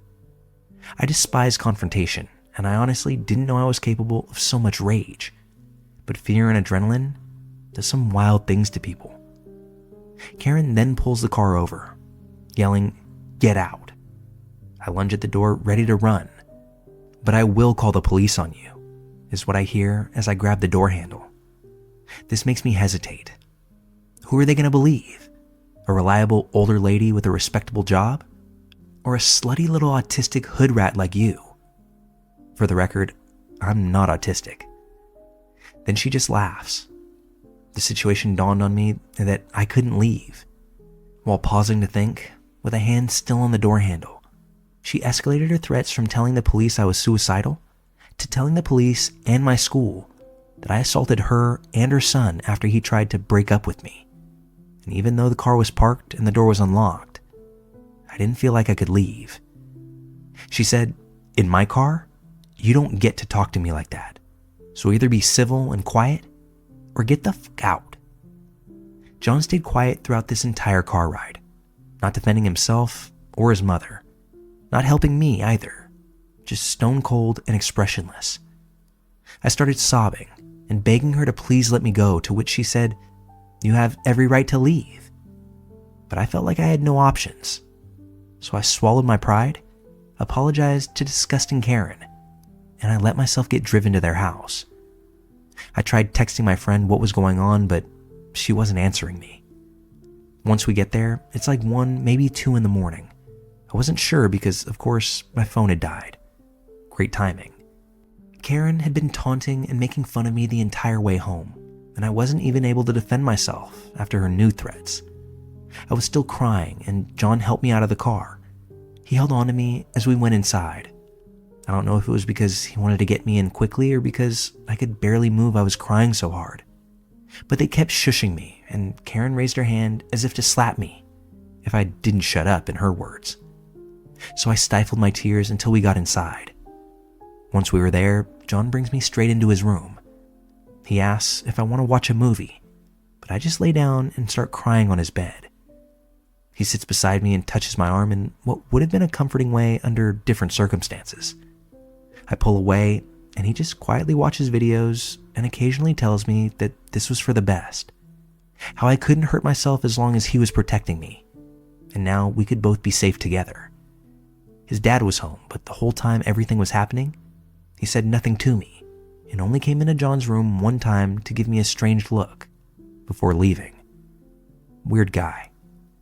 John's mom came in a while later and told me to sit up and stop crying, saying that this was best for me and John, and she's only doing this because she cares about us. I don't have anything to say to her, so I just pet their dog, and I don't make eye contact. She berates me, makes fun of me with no reaction other than a few snide comments from me that John would tell me were uncalled for, and more tears, followed by silence. Then she started going after me for petting the dog. Why won't you make eye contact? What are you? Then proceeds to call me a retard and other slurs. All of this made even more disgusting because her respectable job is that she works with disabled teenagers. I ignore her. Then she starts saying even more hurtful things. Now, I can take an insult, but she crossed the line when she started talking about how my mother was abusive and how I deserved it. And she can see why I was abused. Now, my mother may have been abusive, but that crossed a line. She had no right to talk about that, and John had no right to tell her about that. She then went on to say that she was a much better mother, and I should be grateful that she's doing this for me. The whole time I was there, she kept implying that this was in some sick way supposed to help me. I feel like I was only there for John to have someone with him, though. I lost it at the comments about my mom and start yelling at her about how she's abusive and far worse than my mother. How I hate Karen, and we have a screaming match for a while.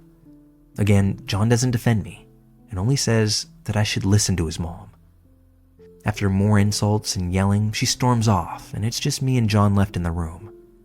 I tell him I'm breaking up with him, and now I want to leave. He goes to get his mom, who says I'm just having a rough night and don't mean this. We both should just get some sleep. John gives me pajamas to wear, and I get dressed in his closet to go to bed. He was sleeping right beside me. I wasn't afraid John was going to hurt me, and don't worry, he didn't. At least, not physically. But I was still uncomfortable sleeping beside him because I felt betrayed, scared, and even violated. I wanted to leave more than anything. I felt like an animal in a cage, and that's when I got up and bolted to the front door, only for him to run behind me, grab me, and have Karen block my way. I started screaming and pleading for them to let me go. Please, I'm so sorry, just let me go. I was sobbing, and I was trying to be as clear as I could through my tears. Karen looked at me like I was the most disgusting thing she had ever seen, before scoffing and saying, "Grow up." John brought me back to his room, and this time locked the door. His mom came back, and he let her in a few minutes later. She had some kind of pill that would help me sleep. I refused to take it. She kept insisting, and I kept saying no. "I'm not trying to poison you." This was what she kept shouting, but I didn't trust that bitch. John took one first to prove they were safe, and it was clear after over an hour of arguing, and John taking one, I wasn't going to have a choice in the matter.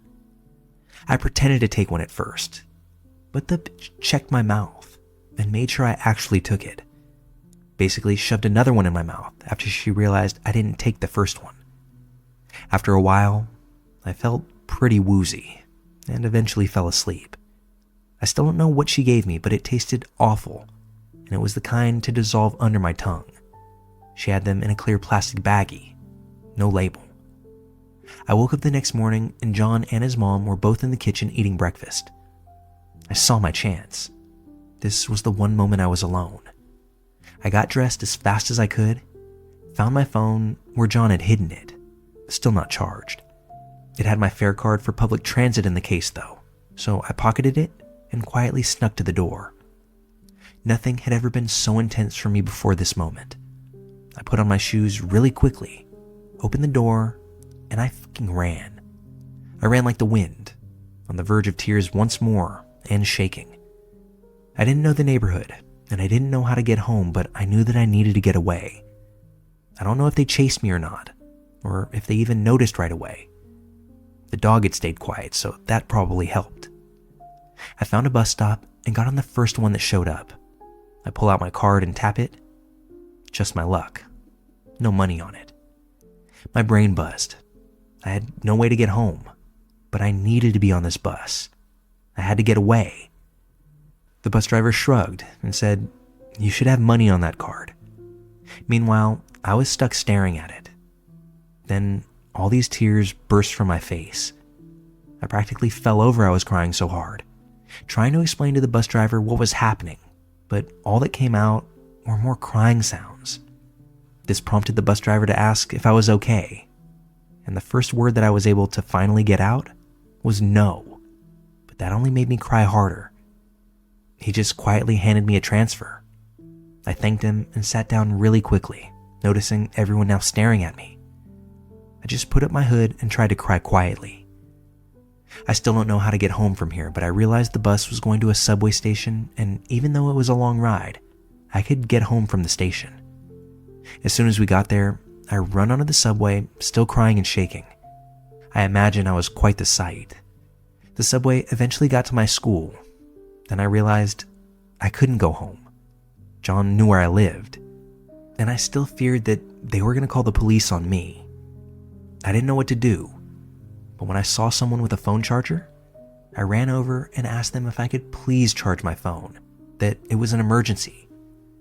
Typical millennial me didn't know my friend's phone number, so there would have been no use to go find a payphone.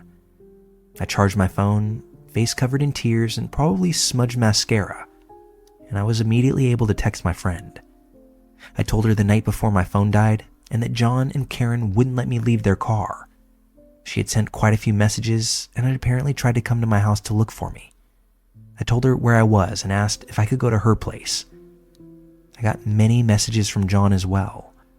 John tried saying that he attempted to take his own life, that he needed me, that I needed him, and that I'm making a huge mistake.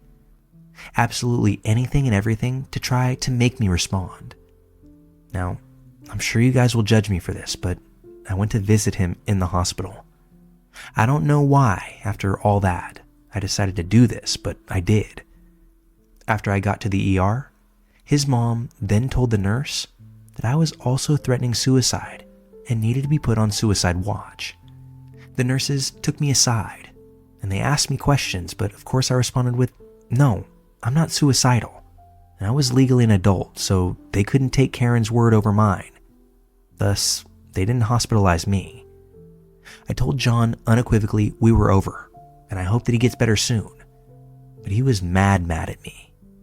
He said his mom told him how I was suicidal, and how she said that she heard the nurses talking to each other about how I was lying to get attention. All this other BS. I tried to defend myself to him, but I just left defeated. Gave Karen the middle finger and literally ran the fuck out of that building. Never even looked back. I crashed at my friend's place and slept on her floor for about a week. A while later, I got a text from one of John's friends, basically insinuating that he had succeeded at taking his own life, and it was my fault. I told the guy that after what that family did to me, they can all go to hell, and for him to never message me again before blocking that number. I have no idea if John is alive or not to this day. Some of you might have noticed that up until this point of the story, I never called the police. I did speak to a police officer about it eventually, along with my concerns about how Karen might be more believable than me, and how I didn't have much evidence that any of this ever occurred. They said if I want, I could file a report, but honestly, I never did. I wanted nothing to do with this family anymore. To those who might want to say I wasn't actually kidnapped because I wasn't tied up or anything, which someone has said to me before. I may have been allowed to leave physically, but emotionally, they made me feel like I didn't have a choice in staying or leaving. And eventually, they did drug me, so I don't know, man. So to John, but mostly Karen, let's never meet again, you disgusting bitch.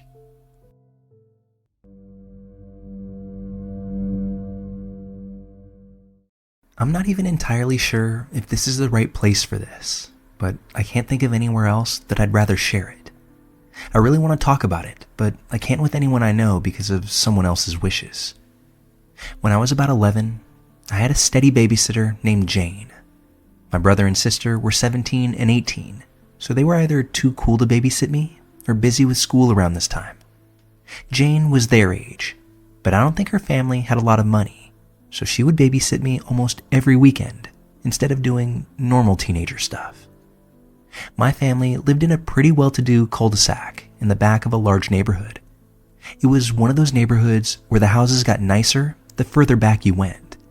The houses at the front of the development, by the main road, weren't as nice, although still not terrible or anything. Right outside of there is where Jane lived. Since I was 11 and prepubescent, I was a huge pain in the ass, but not to Jane. I looked at her as a best friend. We did so many fun things together, and I could truly tell that Jane loved me. One Saturday night, my mom was making plans for the next week, but for one of the first times that I could remember, Jane couldn't babysit. She had her prom. She was very excited because the boy she had had a crush on for years asked her out. I knew this because she had been telling me about him since she started high school. My mother and I were both very excited for her, and I saw my mom hand her way more money than usual. Jane's eyes teared up, and she gave us both a giant hug before leaving. Since this was the mid-90s, everyone got babysitters from word of mouth. My mom heard from another mother in the neighborhood that a girl that used to babysit for her kids had just moved back to her parents' house after grad school. She lived down the street from Jane. Her name was Becky, and my mom called her up to see if she could babysit me that Saturday night. Becky excitedly said yes and proceeded to ask my mom some somewhat strange questions. How tall I was, what I looked like, what color my hair was. There might have been other questions asked, but I was just hearing my mom's side of the conversation. When she hung up the phone, my mom turned and said to my dad, "Wow, she sure is thorough." I was a little nervous, as Jane had been the only one to babysit me for years. In the rare instances that she couldn't do it, my parents usually just canceled their plans. But this was a work party coming up, and my dad was being honored, so that wasn't exactly an option. A couple days before Becky was to come, I begged my mom to call Jane. I wanted to see if I could come over the night of prom and see her in her dress. My mom kept telling me that she wouldn't want me there and that I could just see pictures later, but I insisted. So my mom called Jane and handed the phone to me. "Hey there, May. How are you?" "I'm good. I wanted to see if I could come over on Saturday to see you in your prom dress." "Of course you can. I'm getting my hair done, but you can come after that. Maybe around 5:30? Tell your mom to call me first, just to make sure that I'm home." "Oh, it won't be my mom. It'll be Becky." Dead silence on the other end of the line. "Wait, what?" "Since you couldn't watch me, my mom found a girl named Becky to do it." Another long pause. "Okay, sweetie, that's fine." Jane hurriedly got me off the phone. I went to school the next day and came home to my mom hanging up the phone, shaking her head. Poor Jane. Her date doesn't want to take her anymore. They had a fight. She wanted to know if she could still watch you this Saturday. I feel bad canceling on Becky, but it's completely up to you. Of course, I chose Jane. and as usual, we had tons of fun. I didn't bring up the prom because I didn't want to make her sad, but then she asked me if I wanted to play dress up. We did each other's hair, and I put on my mom's dresses and took pictures with my mom's Polaroid. It was the best night of an 11-year-old's life. After this year, Jane went on to community college, and by the time she went off to a 4-year school, I no longer needed a babysitter. We kept in touch a little bit after that, but before long, we both got busy and we lost touch. This is where the story ended, up until this past weekend. I ran into Jane at a bar. She was not sober. In fact, quite the opposite. Jane didn't seem to be doing so well. She was rail thin, and it looked like she had track marks on her arms. This made me extremely sad because she was one of the people I loved most in this world, at least at one time. I sat next to her at the bar and asked her how she was doing. Her face lit up, and she gave me a gigantic hug. I always knew you would do well for yourself. Look at you. You're all grown up and beautiful. Oh, you look great too, Jane. No, I don't, but it's okay. We started talking, and she was drinking even more. I got the feeling that she was in blackout territory. She was with a group of people that seemed to be her friends, so I wasn't entirely worried for her. But I still didn't want to leave her for some reason. She seemed really happy to see me. We started reminiscing, and once it was my turn to bring up a story, I said, "Remember when that dirtbag stood you up for prom? So we staged our own with pictures and everything? That was great." She looked at me through foggy eyes and smiled a tiny smile. "He didn't stand me up. That replacement babysitter was a sick fuck. She was my babysitter when I was young. She beat me, threatened me, locked me in closets, and did other terrible things to me too. Then, when she was done, she'd invite her boyfriend over to do those same things to me. She told me if I ever told anyone that she would kill my family, and I would have to go live in an orphanage. She took pictures of me too. This was something that I had pushed deep down until you said her name that day. Now it's all back. All of it. I should have told someone, but it's too late now. I just didn't want people to know what had happened to me. I thought they would look at me differently. Who knows what else she did?" That's when Jane set down her drink and gave me a hug. Then she said, "Good to see you," like she hadn't just dropped a major bomb on me. Then she stumbled out with her boyfriend. Everything came flooding back to me. The phone conversation with Becky with all the details. Jane's silence when I said Becky's name. How Jane stayed with me every single weekend until I was old enough to not need a babysitter. Some people might say Jane should have told someone, but she was just a kid herself, although an extraordinary one. She gave up her prom to save me. She gave up every single weekend after that so that nothing would ever happen to me. Jane was my guardian angel. Unfortunately, Jane didn't have her own Jane, and it makes me feel horrible.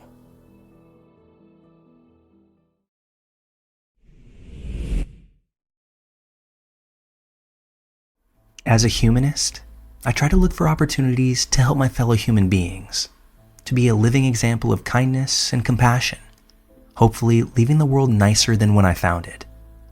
But years ago, someone important to me said, there's a thin line between kindness and naivety. This is something that I learned the hard way. About 12 years ago, I was 24 years old. I'm female, and I was freshly single and living happily alone. I left work one night around 3 a.m., the joys of the service industry, and had just given a ride home to a coworker who closed along with me. It wasn't a bad part of town per se, but far from the greatest. Whatever, time to head home and get myself some sleep. Patiently waiting at a red light, streets are void of cars and people, when I notice a man and woman stumbling down the sidewalk to my right. The man knocks on my car window, and this makes me flinch.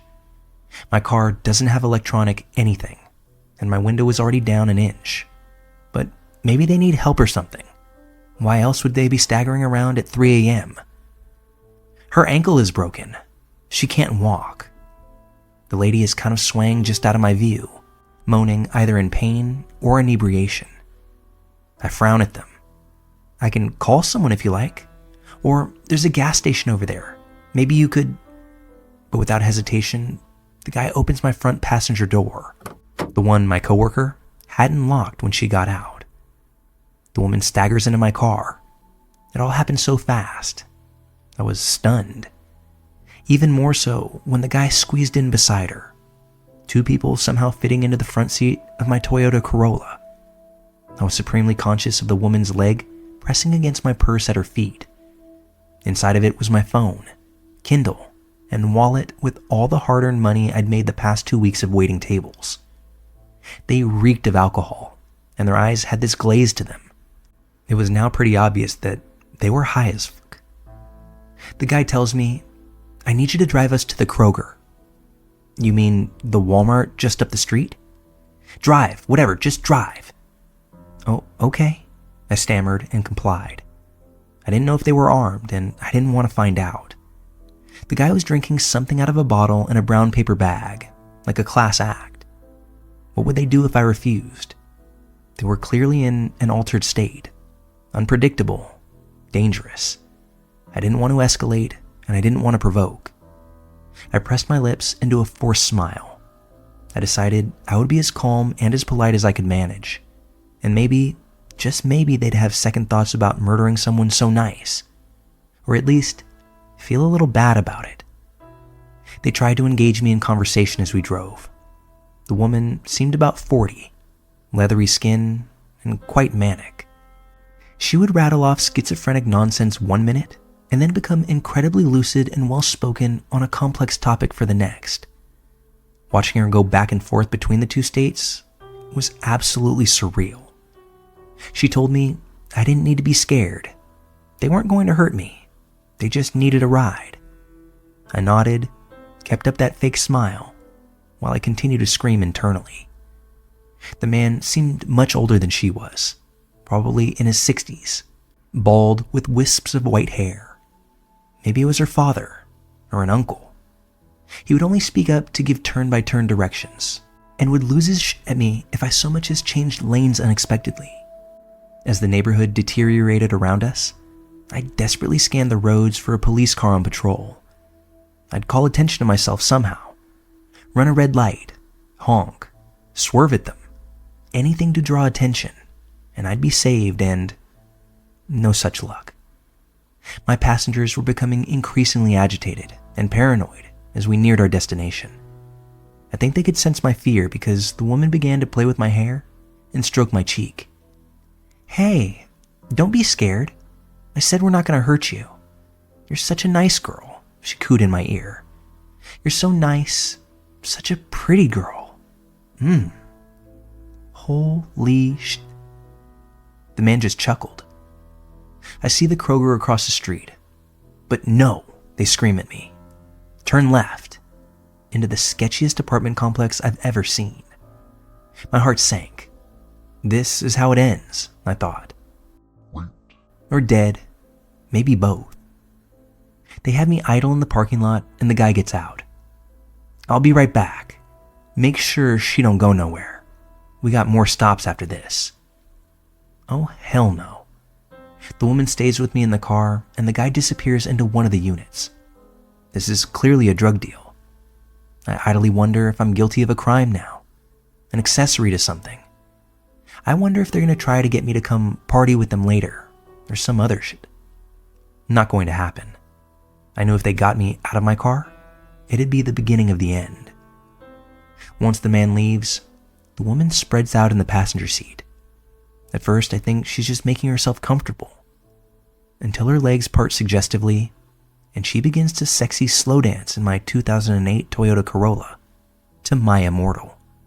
She looks over at me with her most lustful set of come-to-bed eyes. She bites her lip, and her hands travel up her thighs. She asks me, "You like what you see? Is this really happening? Did she just proposition me? While sexy dancing to Evanescence?" As if this night couldn't get any more bizarre. Luckily, my poker face is fucking strong, and I suppress any reaction. I break into an apologetic smile. "Oh no, but thank you. I just don't swing that way." I hastily switch one of my everyday rings to my wedding finger and hold it up with a regretful smile. I'm married, you see, and my husband, he's expecting me home soon. Her seductive demeanor drops like a curtain, her face twisting with fury and indignation. What do you think I am? You think I'm some hooker? It wasn't like that. I didn't mean it like that." What the absolute fuck? "Oh, no. I didn't think that at all. I'm sorry. I'm just tired because I worked all day, and it's late." She stares at me hard, eyes wide and struggling to focus, until her face breaks into another wide manic smile. She slumps back into the seat, seemingly satisfied with my answer, and we share an uncomfortable silence. I knew I had to do something. No way was I going to see how this night played out with me and the two of them. My eyes dart to the unit that the man went into, and I lean over to the woman, my face a mask of concern. "Hey, he's been gone a long time. Do you think you should check on him? Just to make sure he's okay." Her eyes narrow suspiciously, and she gives me a wry smile. "You won't just drive away?" I summon every ounce of angelic calm and poured it into my voice. "Of course not." "You promise?" "Yeah," I said warmly. "I promise," dying just a little more inside. Imagine my surprise when it actually worked. I watch her get out of the car and close the door behind her. I fucking book it. Rubber screeching, heart pounding. It's dark, so I don't bother looking back. I try to leave the complex, but there's only one exit, the way we came in, which is right where I dropped them off. I pulled into a random parking spot several buildings away and turn off my car, ducking down into the seat and calling, well, I should have called the police then and there, but I didn't feel like I was out of the woods just yet. But I was safe-ish, and I called a friend and broke down in tears explaining everything over the phone. Once that initial burst of adrenaline wore off, I started my car back up. No sign of anyone watching the gate or looking for me. I make my getaway and arrive home safely about 30 minutes later. I called the police then, and an officer was sent over to take my statement. I didn't expect anything to come of it, but I wanted the event on record in case there was any form of retaliation. These people knew where I worked because of my uniform, which also had my name prominently displayed, as well as what car I drove. The officer asked where I ended up taking them, and from my vague description, he instantly knew the location. High crime area, a lot of drug-related incidents. Great. I still drive my 2008 Corolla, but I made a pledge to myself that night that my next car will definitely have electric locks.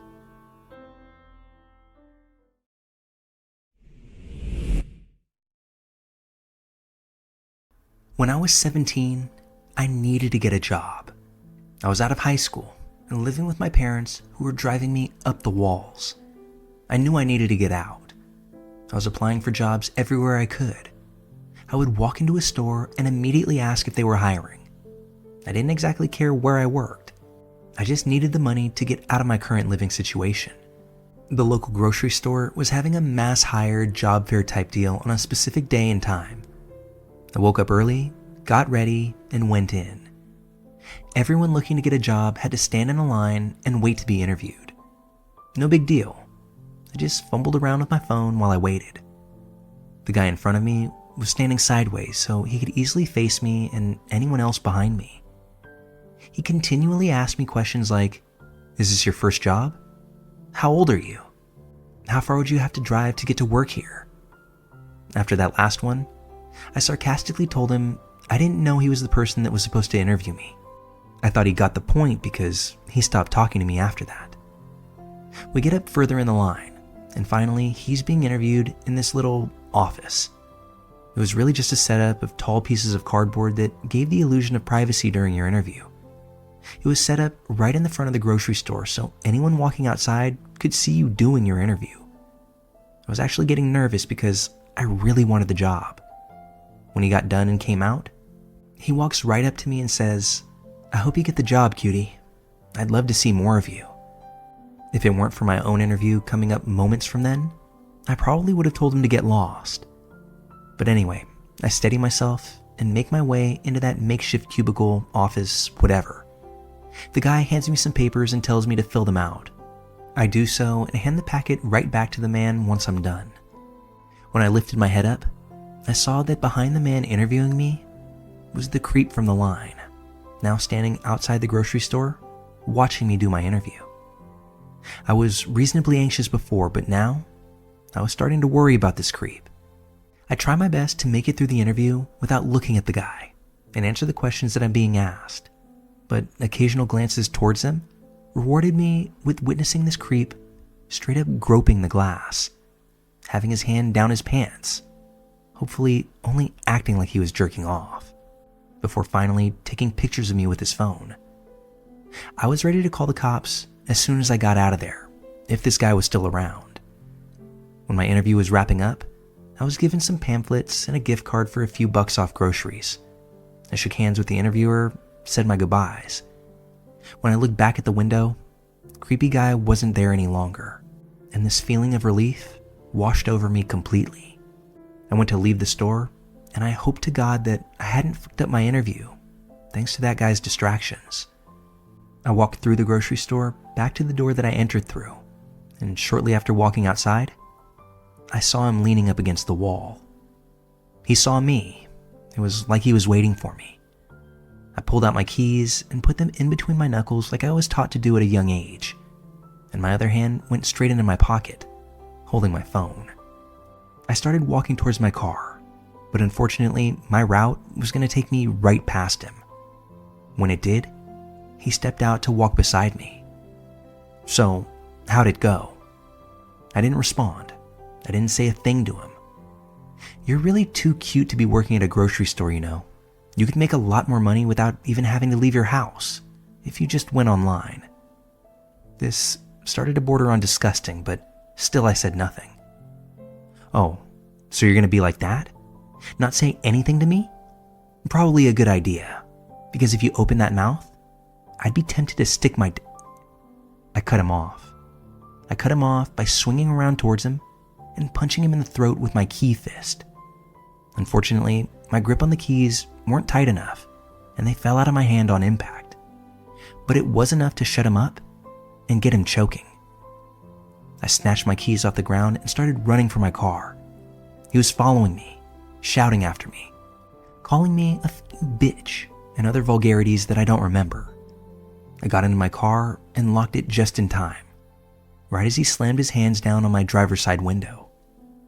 I was shaking like crazy, but I got my phone out of my pocket, and after a few feeble attempts from my shaking hands, I correctly dialed 911. He was now pounding on my window with open fists, shouting about how I assaulted him, trying to open my doors, walking around the car to see if any of the other doors were unlocked. I tried my best to talk to the dispatcher and tell them where I was at. That's when he got back to my driver's side door and continued to pound on it while cussing at me. I held my phone up to the window so he could clearly see the number that I dialed and who I was on the phone with. On that note, his face went white and he looked around before casually walking off. I waited a bit before telling the dispatcher that I thought he was gone. They wouldn't want to send out a patrol car if he had left. The dispatcher got the description of the guy from me and told me they'd have someone come out and look at the grocery store camera footage, that they would talk to the guy who interviewed me to see if they could find out who the creep was. I never heard a thing about that guy ever again. Thankfully, to my knowledge, as this grocery store was one that I frequented, he didn't get the job. But unfortunately, neither did I.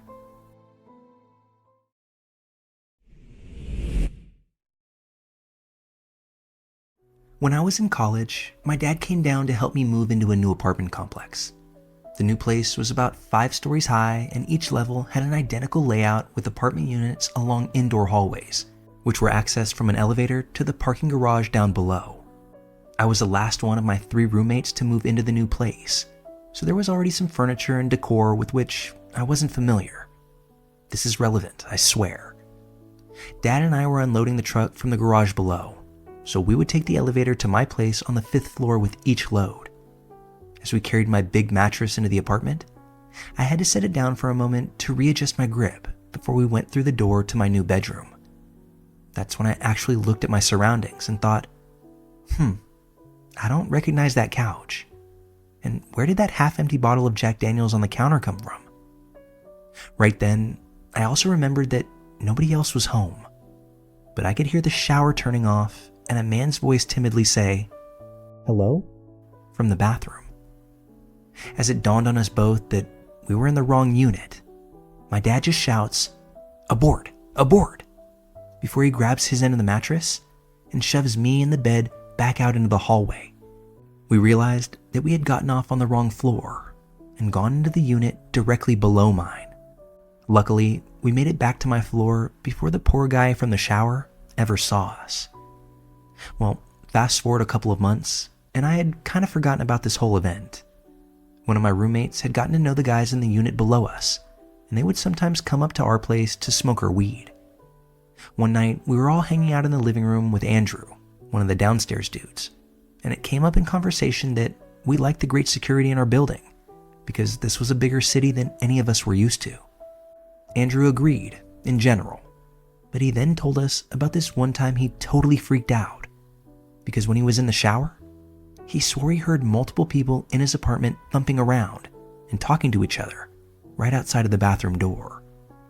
He had always wondered if he had hallucinated the whole thing because when he emerged from the bathroom, nothing was stolen and there was nobody there. At that point, I was trying to blend into the terrible 1980s wallpaper as my face turned bright red.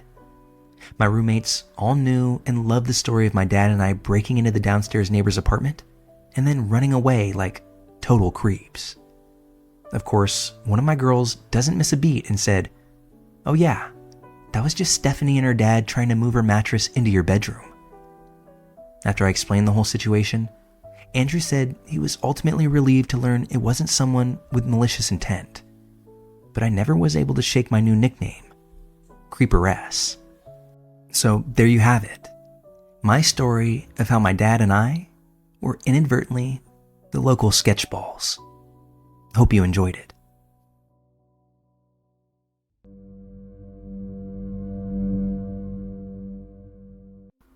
When I was a teenager, there was this park that everyone used to go to on the weekends.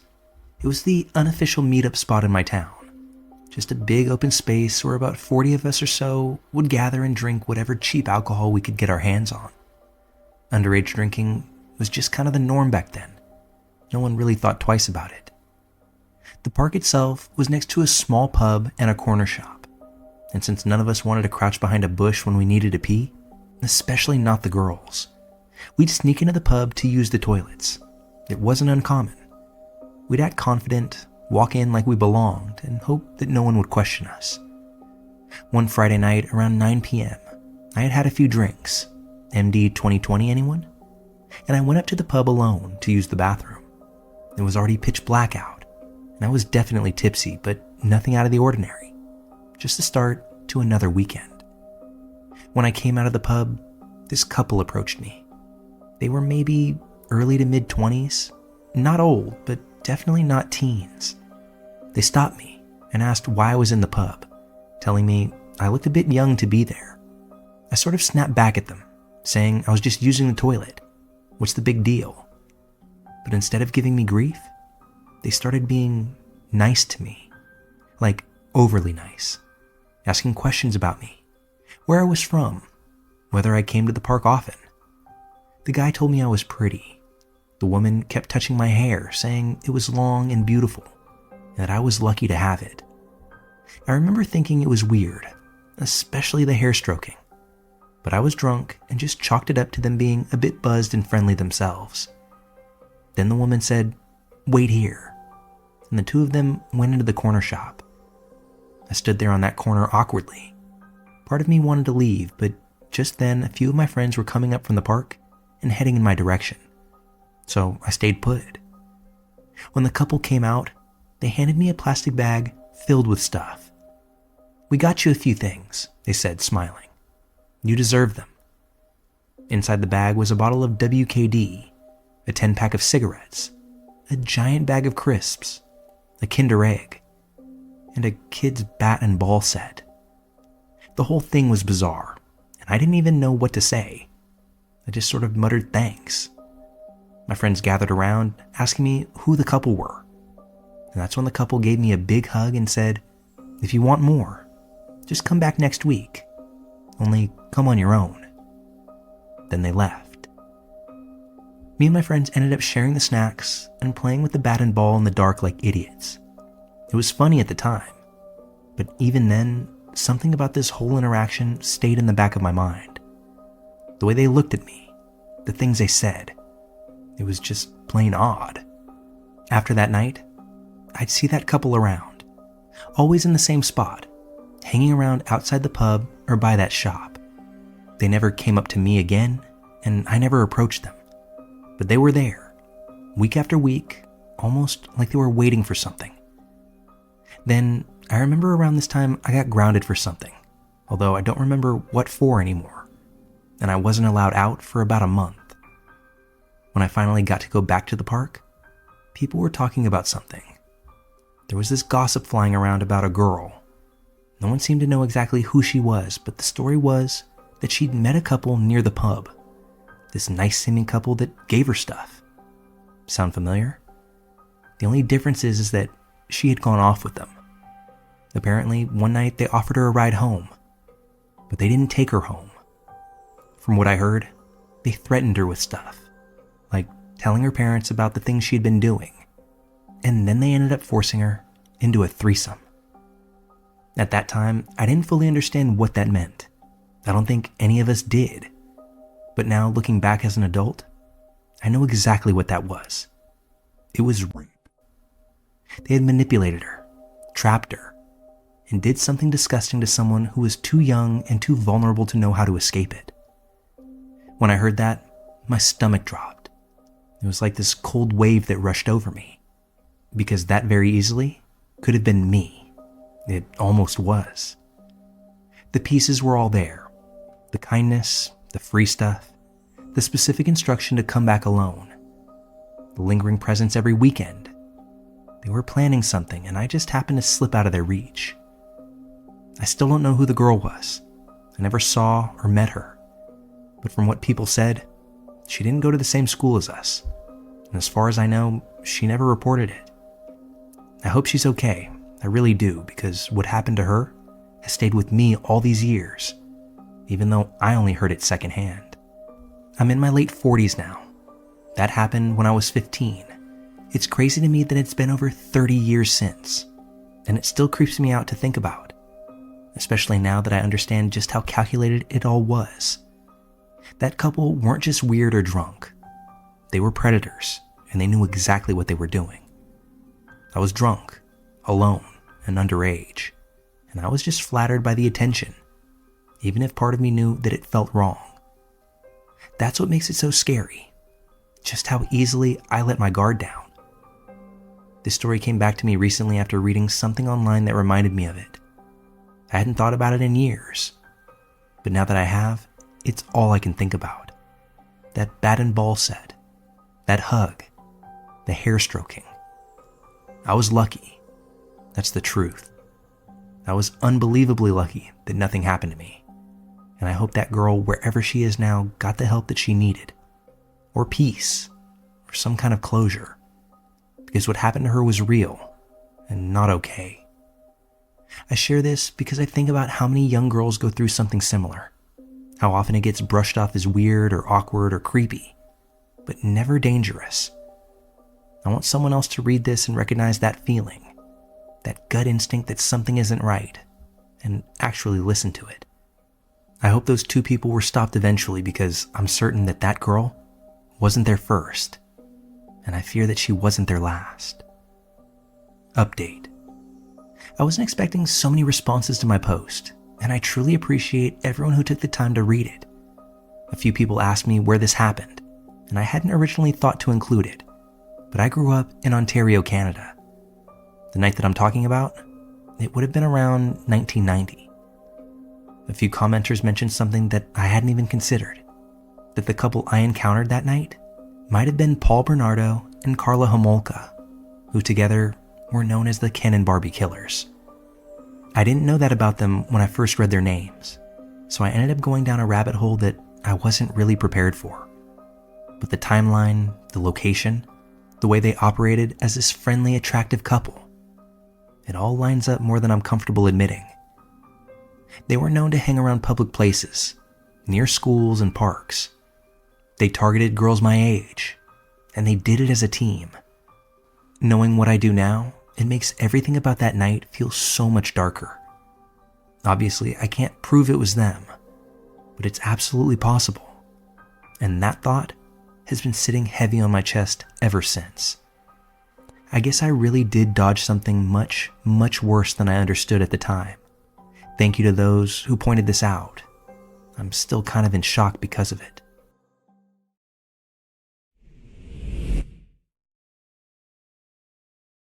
I happen to dog sit for a family friend on occasion.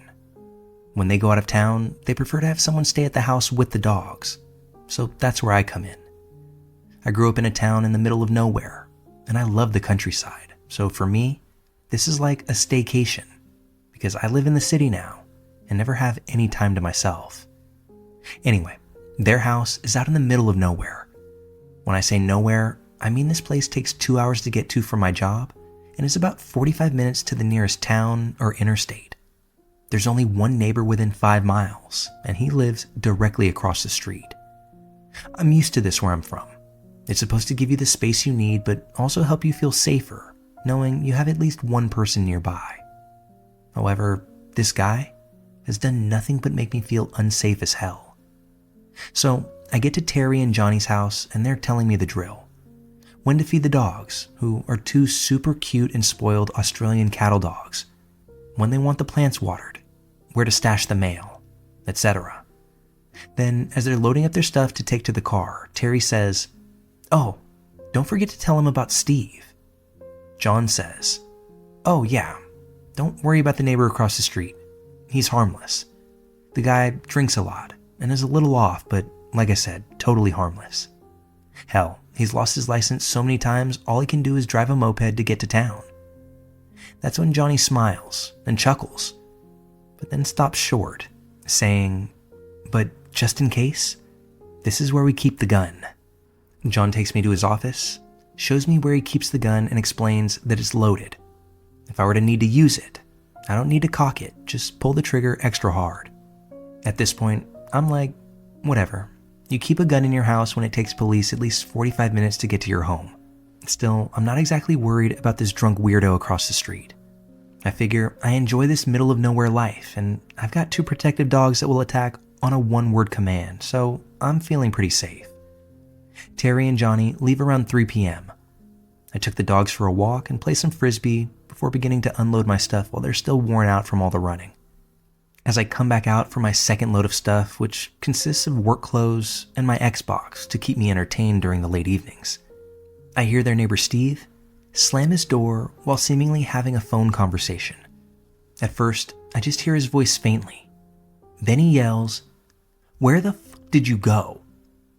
The dogs are hearing him now, and they start to growl softly. I say, "Calm down, boys. It's just Steve, remember? He probably wants some privacy. Let's go back inside." As I grab my stuff, I hear him yell again, "I do care about my kids. F*** you." And then I hear him throw something on the unpaved road behind me. Turns out it was his cell phone.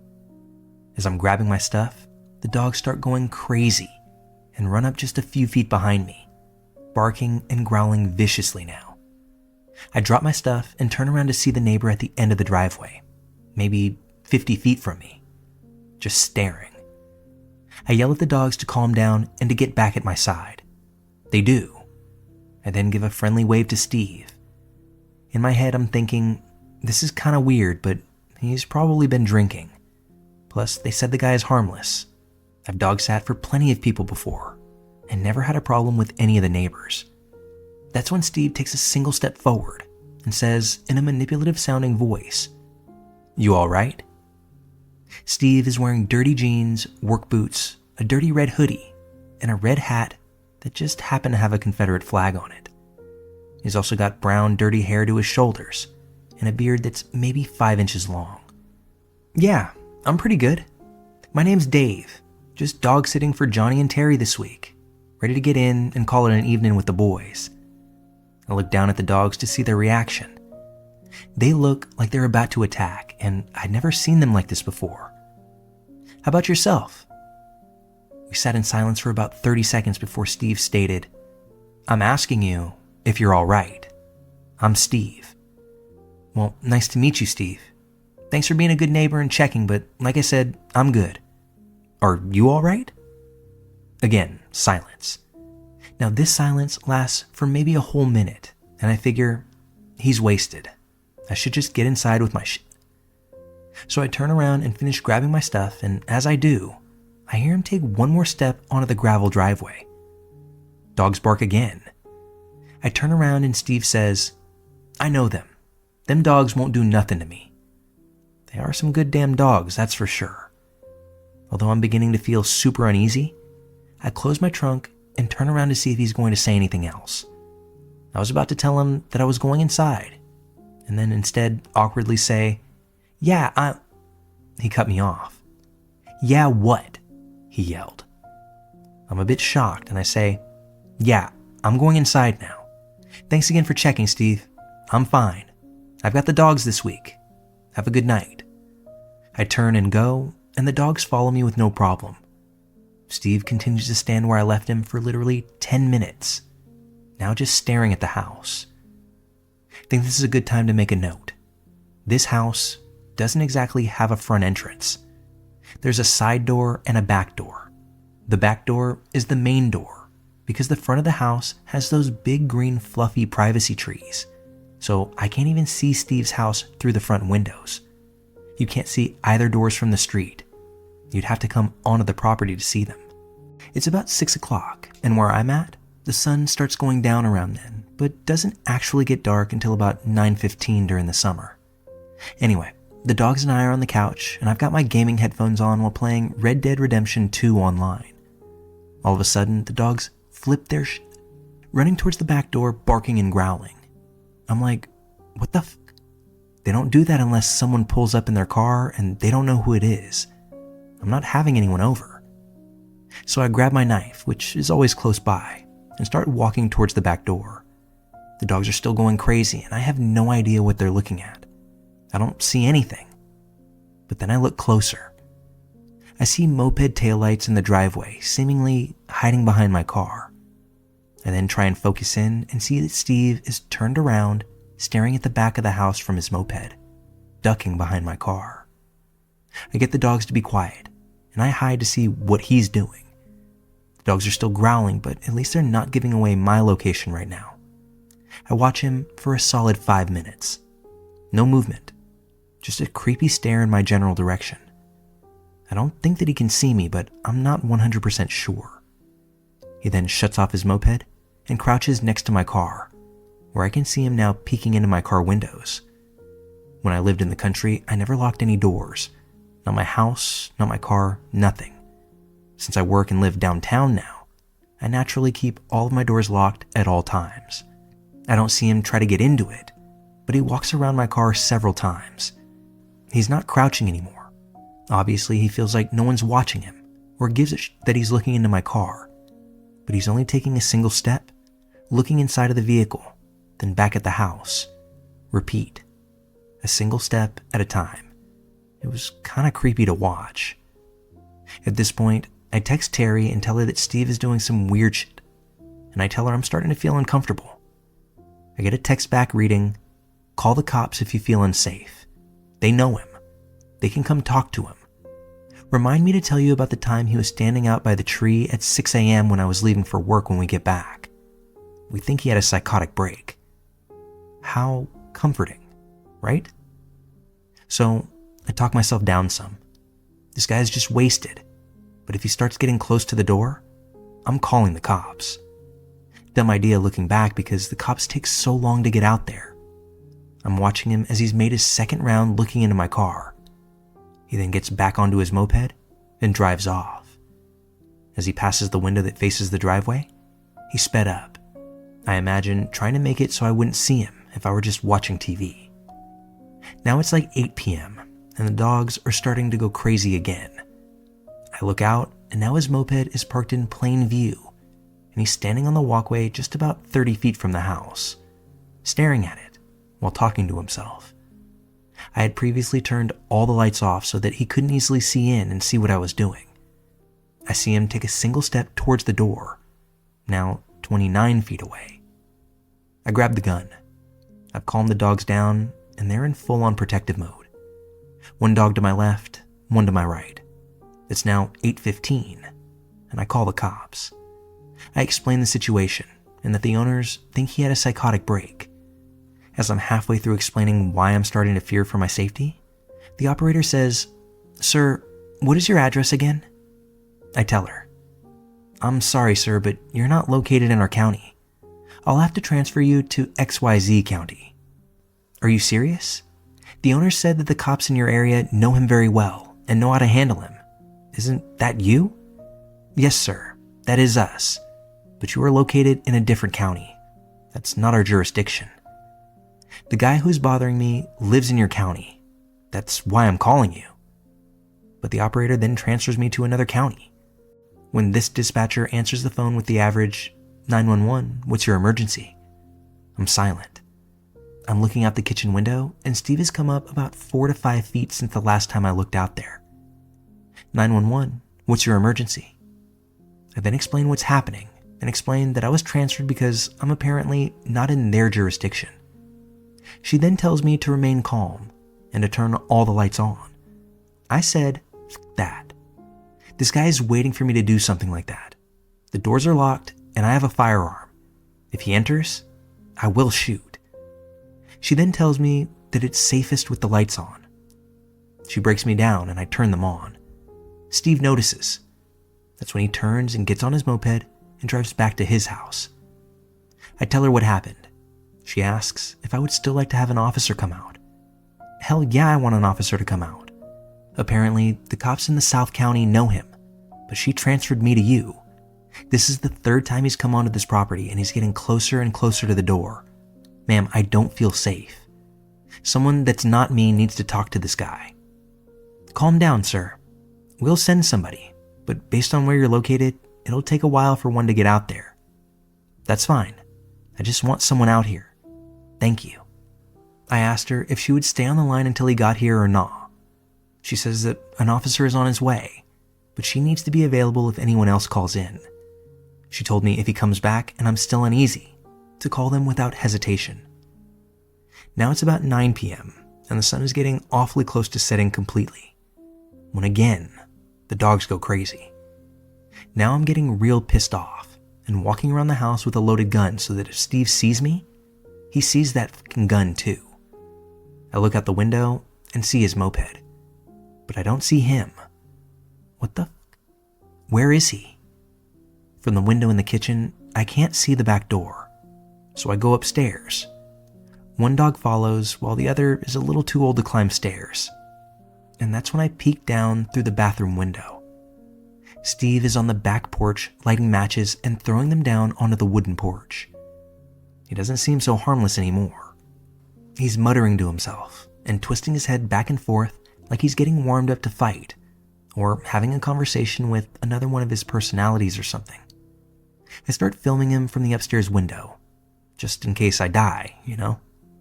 So I could hide my phone, and when they found it, they know it had to be this fucking guy. The sun is down and it's starting to get dark. He steps up to the door and starts knocking. He then starts pounding on the door. I'm pretty good at staying calm in situations, but my heart started beating so fast that my Fitbit had to change my heart rate tab every 2 seconds. If he gets in here, I'm gonna have to kill this guy, or he's going to kill me. I felt like I could see pure hate in his eyes. Then he stops pounding at the door, quickly turns away and runs to his moped. He starts it and takes off faster than I thought a moped could go, when not even 1 minute later, a cop pulls into the driveway. I had mentioned to the dispatch operator that I have 2 dogs who will bark at the officer but won't attack unless given a specific word. They're trained, and I do have a firearm. I'll leave the firearm inside when I go out to meet the officer." I met him. The dogs didn't growl, simply gave a single bark apiece to let me know that someone was here. I went outside and told him that the guy just took off on a moped. He says, "Oh yeah, I think I just passed him when I turned onto the road." I explained that the guy is absolutely drunk or crazy, and if he sees him on his way back, that he should definitely pull him over, because I'm quite positive he's under the influence of something. Normal people just don't act that way.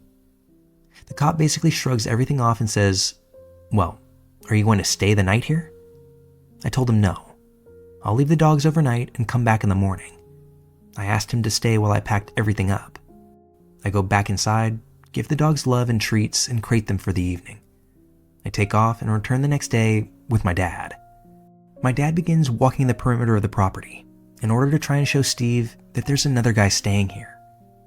Then Steve, wearing that same dirty outfit and hat, while holding a 24 case of Budweiser, is standing at the end of the driveway yet again.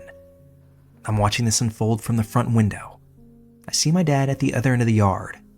As he comes into view, Steve turns around and walks back into his house. I later learn that Steve has been to jail multiple times due to domestic abuse.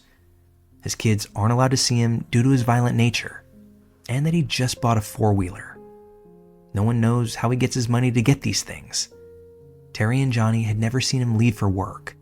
They've only seen him leave on his moped or four-wheeler empty-handed for an hour or two, and then return with a case or two of beer. I don't know who he thought I was, but every time he looked at that house, in my direction, there was just this look of pure malice on his face. Now who knows what would have happened if I hadn't called the police as early as I did. From this point on, whenever I was dog sitting, if a neighbor ever says hi, I meet it with a hi back, and then keep it pushing. Let's not meet.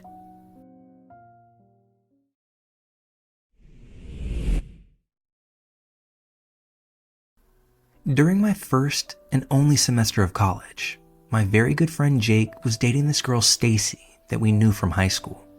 For reference, I'm female, and I was 18 at the time, now 34. Now, many people in high school didn't like Stacy, and admittedly, I was one of them. To me, she was the definition of a sketchy person. She was a pathological liar, and not even a good one, as her stories rarely added up, and she would constantly contradict herself, sometimes within minutes after she spouted her lie. She was one of those girls that hated drama, yet it always magically seemed to follow her around anywhere she went. She was constantly in and out of relationships throughout high school, and would go out of her way to prove they were crazy by spreading rumors about them and getting as much sympathy from everyone around her as she could. She always had to be the center of attention wherever she went. I remember during prom night, she was dancing with her then boyfriend, and he accidentally stepped on her foot while dancing. She caused a huge scene about how he was physically abusing her. It was actually painful to watch.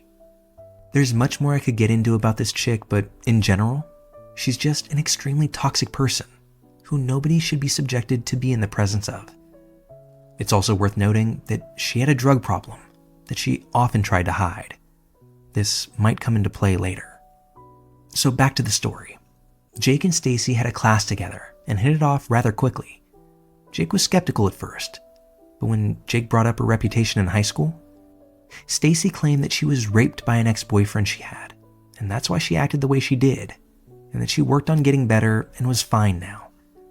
My friend, being incredibly insecure about being single and being way too trustworthy, believed her, and they began dating soon after.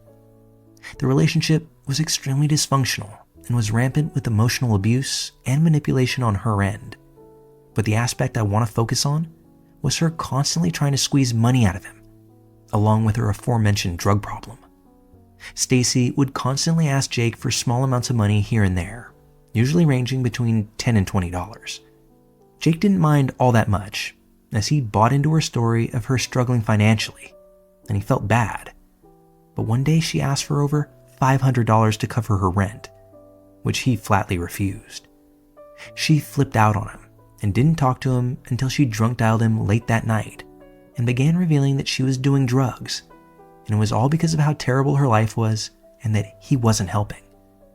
I don't know why he didn't break up with her then and there, but the next day they talked it out and made up, and the issue was dropped. Now here's where everything finally comes to a head. It was around 10:30ish on a Friday night, and keep in mind they've been dating for nearly 2 months at this point. I'm relaxing in my living room with another friend of mine. We're sitting on the couch bullshitting about stuff going on in our lives. That's when I get a call from Jake. Jake explained to me that Stacy was hanging out at a friend's house for the day and asked him if he could pick her up at around midnight, as the buses in our area stopped running after 8, and she needed to be at her job at 9 the next morning. He said sure, and as the time he needed to leave to pick her up drew closer, his mother called him saying she was working overtime and wouldn't be out until midnight. She had the car. He asked if I could drive with him and go pick up Stacy. I'll admit, I would rather have left her to her own devices, but Jake sounded desperate, and he's an amazing friend who would do anything for me, so I did him the solid and told him to start walking over to my house. He gets to my place about 40 minutes later. My friend had gone back to her house. She lived right across the street from me. And Jake and I get into my car. He texts her that he's leaving now and that I was driving him, to which she said the dreaded, "K." I drove an '04 Subaru Impreza WRX STI at the time for reference. We reached Stacy's friend's house, which was located on the outskirts of town, in a pretty rough neighborhood. The road was poorly lit, and to my luck, the streetlight in front of Stacy's friend's house was off. I refused to park in front of there, as I didn't feel comfortable sitting in the dark, so I parked 3 houses down between 2 cars under a functional streetlight.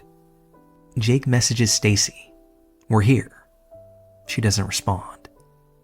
As we're waiting there, a truck drives by and I notice about 4 men in the truck. And it seemed like they were all looking around for something.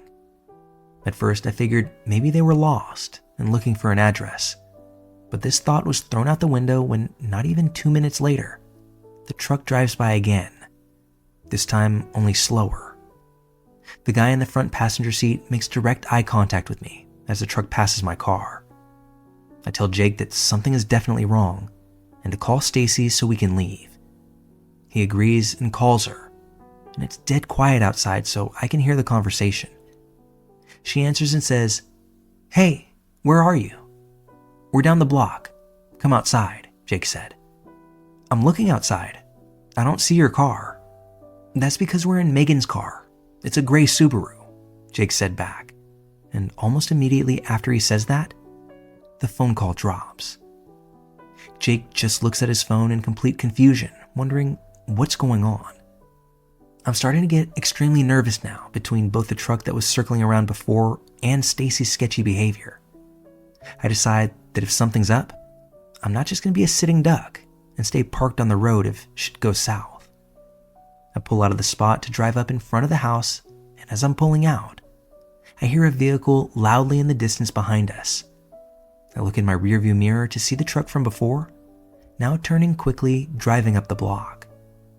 I freak out and floor it out of the spot and begin my own speeding up the block. The truck catches up with me, and Jake yells at me to turn, that they're trying to shoot the car. To my horror, I look behind me, and the guy in the back seat is leaning out the window with a gun in his hand, aimed right for my car. I quickly turn and floor it down the road as they struggle to mirror what I did. I made another left turn, narrowly missing an oncoming car. Then I slammed on the gas. Luckily, I'm halfway down the block by the time they turn onto it. I'm surprised I was driving as well as I was at the time. Jake said I looked extremely calm and determined during all of this, but internally, I was freaking out. I was worried they were going to run me off the road, or we were going to get a bullet shot through the back of our skulls. I made another left turn and drove like a bat out of hell towards the highway. The truck turned onto the block when I was about a block down, but stopped and turned down another block when I got close to the highway. I turned onto the freeway and merged into the next lane. A few minutes passed by with us going back and forth questioning who those guys were and what they wanted, until Jake gets a call from Stacy. He picks it up, puts it on speaker, and shakenly says, "Hello? Where are you? I'm fucking waiting for you," she screams. He explains the situation, to which she proceeds to call him a liar and says he's not actually here and was standing her up. Jake loses his on her, screams right back that we almost got killed, and calls her out on her bizarre behavior throughout all of this. She starts yelling again, but she goes silent and we hear a door quickly open and someone loudly yells in the background on the phone, "They got away. Stacy, where the f*** are you?" Silence follows us for a few seconds before she hangs up. Jake and I look at each other and Jake said, "She had something to do with this." Long story short, we spent the entire drive theorizing why this happened, and we think we may have figured out the reason. Jake brought up her asking for money before, and when she asked for $500, she probably needed the money to pay off a dealer, and when she didn't get it, she had to find another way. We think she set us up to head to the house to pick her up, and those guys who were probably the dealer and his buddies would conveniently show up looking to rob us of everything we had on us, and possibly jack the car, hoping it would cover her dead. She probably thought Jake was using his car and gave them the description of it, not realizing we were using my car, which might explain why they circled the block in confusion, and why she hung up the phone immediately after Jake gave her a description of my car, as she probably called them to give them an update. I dropped Jake off at his house and I went home. I know people say after scary encounters that they're always shaken up and their emotions are running in a million directions, but I was just emotionally drained. I felt like I just couldn't feel anything and just wanted to go home and get into bed, which was what I immediately did when I got there. I filed a police report the next morning on those guys, and they said they'd look into it, but I never heard anything after I filed the report, so who knows what they've been up to ever since. As far as Stacy goes, our theory was further solidified when Jake saw her in class on Monday, where she approached him and berated him for Friday night, claiming she walked all the way home and had her phone and wallet stolen by some druggies. Jake basically called her out on the whole night, claiming she set us up to get robbed, to which she denied and called him crazy. He told her they were done, and she just yelled, "Fine," and walked to the back of the room. The druggies were likely the dealer and his friends who robbed her to cover the dead. To our surprise, she never attempted contact with us again and kept her distance, likely because she knew we were onto her and wanted to keep the heat off. After I dropped out, I never saw Stacy again, and last I heard anything about her was from Jake, where he told me she developed a long-distance relationship with some guy online and dropped out halfway through the semester to move to Massachusetts to live with him. As far as I know, that was the last anyone I know ever saw or heard from her. Overall, I'm happy I trusted my instincts and picked up on the fact that something was off, as this encounter may have had a different outcome otherwise. In hindsight, they most likely weren't going to kill us, but that's easier to say after the fact because at the time, we didn't know what their intentions were, and for all we knew, they may have even had more planned than just to rob us. So Stacy and the 4 men in the truck, my life has been going perfectly fine since we last met. Please do me a favor and don't ruin it by crossing paths with me ever again.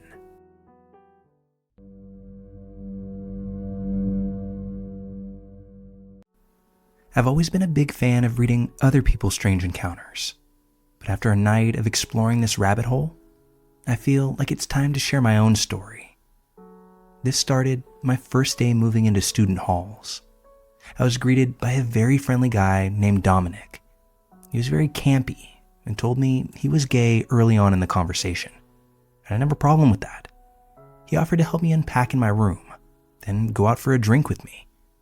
Although I thought this was a little overfamiliar, I was delighted that I had made a friend so quickly and accepted his offer.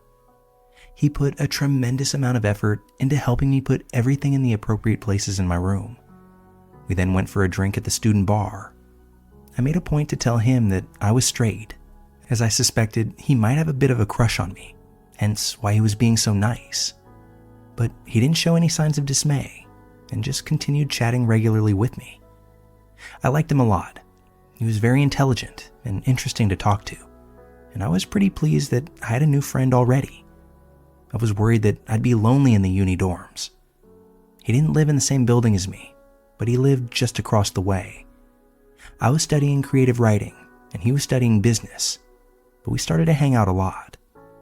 Although I liked Dominic, I did start to find him a little overbearing. He would send me texts and messages on Facebook all the time, and he'd get upset if I didn't reply, even if it was only for about 5 minutes. He would always want to know what I was doing, and if I disappeared off Facebook for a while, he would want to know where I'd been all day.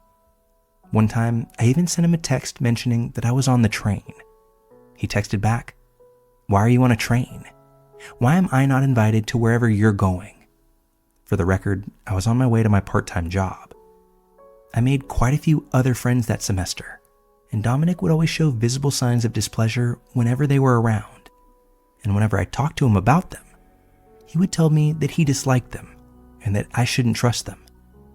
He was very possessive, and I personally can't stand clingy friends. So I tried to distance myself from him for a bit. But the more I pulled away, the tighter he held on. I still hung out with him and still cared about him, but I was starting to worry about where this friendship was actually headed. I was pretty sure this guy had a crush on me, and soon my suspicions were confirmed. I met this girl at a party I went to named Anna, and I asked her out on a date. She accepted, and I was really thrilled to tell Dominic about it. The second I told him, his face fell. "Why are you going on a date with her?" he asked, sounding almost worried. 'Cause I want to?" "But I'm going to be jealous," he said. "Please, don't go. It'll really hurt me. You wouldn't want to hurt me. I'm your best friend."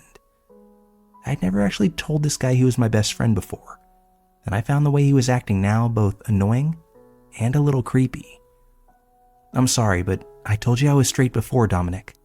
Of course, we're still friends, but I'm not going to stop dating just for you." He remained sulky and miserable the rest of the night. I told myself that he'd have to accept it and get over it soon. But when I was out on the date with Anna, I kept getting phone calls from unknown numbers.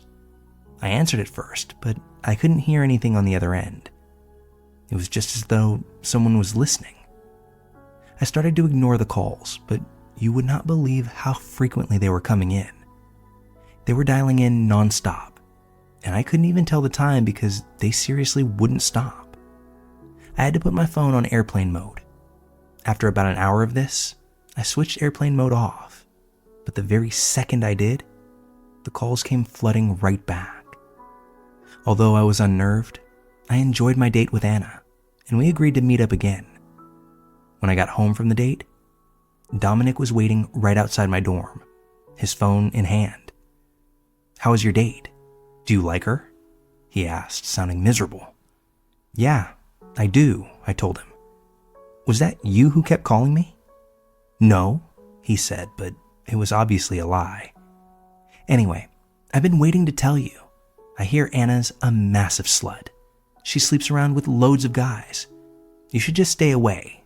She'll break your heart." Anna had no mutual connections with Dominic, so I asked him how he could possibly know about this. He just told me that he'd done his research. I was angered by this and told him it was none of his business and that I'd find out for myself.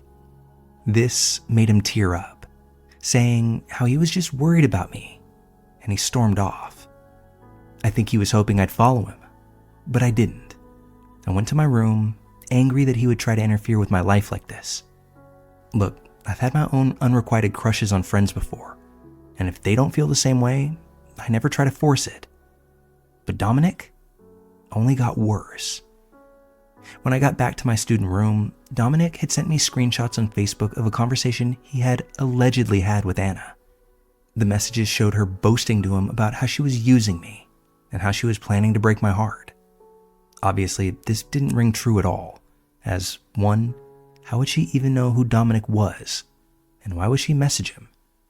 2, why would she tell a friend of mine so openly what her plans for me were, when he would obviously show me? I demanded that he show me the conversation from Anna on his computer screen with me there, but he told me he had deleted the conversations because they were too upsetting for him to read. I knew right there and then that Dominic was deliberately trying to ruin my relationship with Anna through incredibly deceitful and despicable means. I told him I wasn't interested in him, that I would never be, and that he better stop right now. He told me I was being a terrible friend, that all he was doing was trying to look out for me, and that he couldn't believe I was believing a stranger over him. This seriously pissed me off. The way that he was selfishly trying to manipulate me caused me to block him on social media. He started sending me constant texts and calling me nonstop every day, telling me things like he was so depressed over me that he'd start taking heroin and that he was contemplating taking his own life. Basically, just trying to make me worry. He would also constantly send me texts saying he knew Anna was cheating on me, now that we were properly dating, and that I had to come to my senses. He was creeping me out so much that I went to stay with my parents for a bit, as I wasn't comfortable living in the same area as him. I had to block his number because the phone calls were now constant. People from my uni dorm were sending me angry messages because Dominic had told them a really twisted version of what was going on, making them think that Anna was a dirty, STD-ridden whore who I had betrayed him for. It then turned out he had been lying to everyone, telling them that he and I were in a romantic, sexual relationship, and that I had cheated on him with Anna, then left him for her. I furiously set everyone straight, told them that I had never been in a relationship with Dominic, and that everything he'd told them about Anna was bullshit. Most people believed me, although it took a while to convince everyone that Dominic was the liar. He was very manipulative, and although a lot of his lies were ludicrous, he was pretty good at making himself sound legit. I decided to go back to my uni dorm after a while, as it was inconvenient for me to stay at my parents' while school was in session. It was just too far away. The night that I went back, I got back to the dorms quite late, as I really didn't want to run into Dominic. I was so angry about him. I had a new girlfriend and studies to think about, yet because of his fucking obsession and harassment, he was now all I could think about. In a very twisted way, I think this was what he wanted, positively or negatively. He wanted me thinking about him. When I got to my room, I just laid down on my bed, thinking about what to do, when suddenly, a fucking brick came flying through my window. I jumped a mile and rolled over the side of my bed, hiding there for a moment, thinking that maybe burglars were coming in or something, but nothing more happened. Once I got over the shock, I cautiously stepped over the broken glass and tried to look out the window, when I got a phone call from a number that I didn't recognize.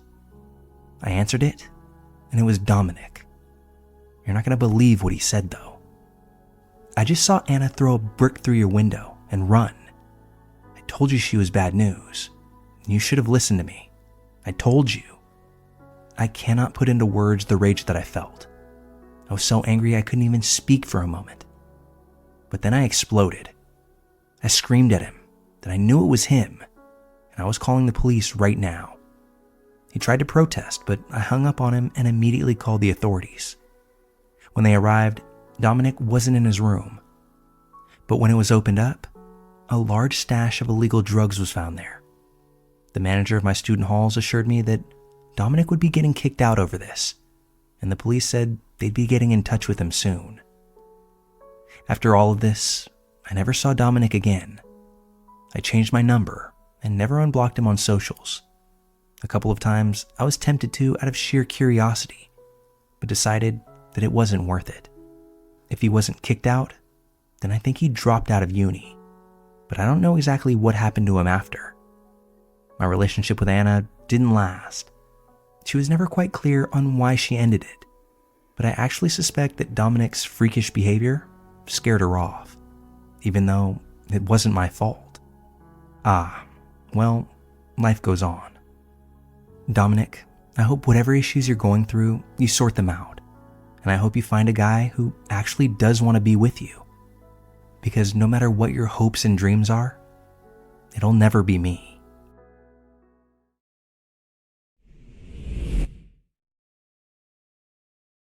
This story was originally shared on Reddit back in 2017. OP here was around the age of 14 at the time, and they were recounting an incident from when they were much younger. While their age at the time of the encounter is stated, it's not explicitly laid out how much time had elapsed between then and sharing their story. I wanted to give this note early in hopes of sparing anyone listening any type of confusion. Let's begin. It happened in February of 2010. I was 7 years old, living in a quiet apartment complex not far from my school. My mom used to let me walk home on my own. It wasn't far, just a few blocks, and she trusted that I knew the way well enough. Typically, nothing ever really happened on these walks. I'd take the same route every day and be home within 10 minutes. But one day, that wasn't the case at all. As I was walking home like usual, a black car pulled up beside me. I can't remember what kind of car it was, but it looked older. The window rolled down, and inside was a woman with red hair who looked to be in her mid-40s. She smiled at me and introduced herself as Erica. She claimed that she was my dad's sister. Now, my dad had been out of the picture since before I was born. I didn't know much about him, but I did know one thing. He only had brothers.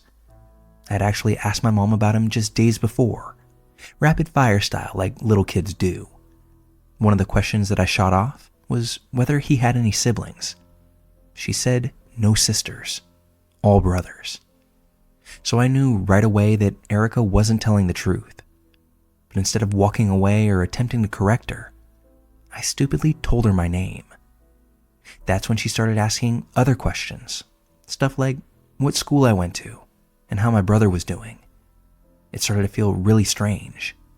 I still remember that awful gut feeling that I got that something was off. I told her I wasn't supposed to talk to strangers, and I tried to walk away. But she kept her car rolling alongside me. She kept saying things like, "Oh honey, I promise I don't mean you any harm," all in this friendly tone that only served to make me more nervous. I finally broke into a run, heading straight for my apartment complex. I remembered something my older brother had once told me. If anyone ever followed me home, I should run to our neighbor's door and pretend it was ours. I think he told me this because our neighbor was this older woman who happened to always be home. Plus, the neighbor's door was a lot closer than ours. So that's what I did. When I got to the neighbor's door, I looked back. This woman was still in the car, just watching. Then she drove off. I didn't tell my mom about this. I was scared she'd stop letting me walk home alone, and that was one of the few things that I felt independent about. The next day, this happened again. Same car, same woman, only this time she didn't just talk at me. She offered me a ride. I told her no and told her to leave me alone. Then I ran again, straight to the neighbor's door. This woman followed me again. But just like the day before, I kept quiet. I don't know why I thought I could handle it alone. I guess I didn't want to get into trouble or be seen as overreacting. That weekend, on Saturday, I was at the basketball court in our complex playing with my brother when I saw her car drive past. I panicked and told him I felt sick, although I didn't explain why, and we went back inside. That Sunday after church, we pulled back into our complex and I saw her again. Only this time she was now outside of the car, just standing there. I remember this woman had a big stomach and these oddly small legs. Something about the way she stood there watching gave me goosebumps. As soon as my mom parked the car, I ran inside. My mom and brother stayed in the kitchen to make lunch, and I went to the living room to peek out the window. I watched Erica walk right up to our neighbor's door, the same one that I had run to before. She knocked, and I ducked back from the window. A few minutes later, our neighbor came over. She told my mom that a woman had just come by her place, claiming to be a teacher who needed to talk to me. That was it. No specific reason, just that she needed to talk to me. That's when I lost it.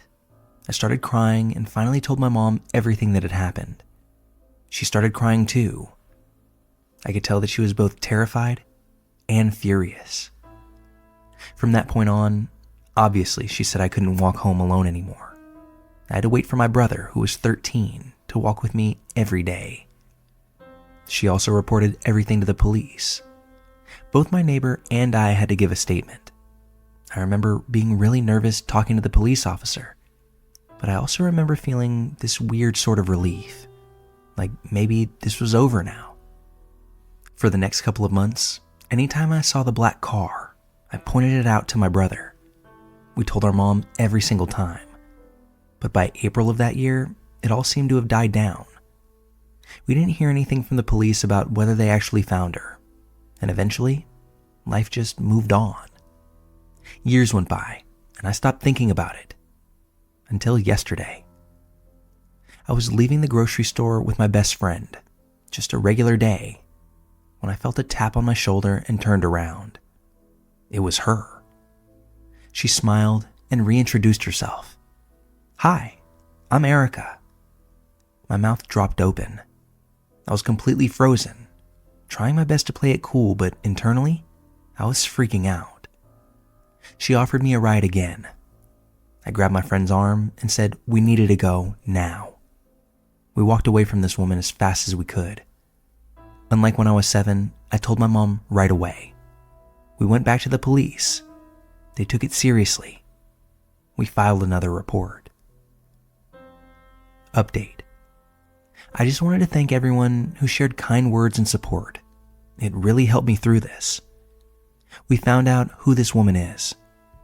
She's been officially identified, but because she never actually harmed me, there are no charges that we can press. The silver lining here is that I could get a restraining order, and that order has already been placed. Hopefully now, this is finally the end of it. I don't know why this woman felt so brave as to approach me multiple times, and separated by several years. The fact that it seemed as if she remembered me, though, gives me chills all over. I can only hope that she hasn't done this with other children, but I have a hard time feeling that that isn't the case.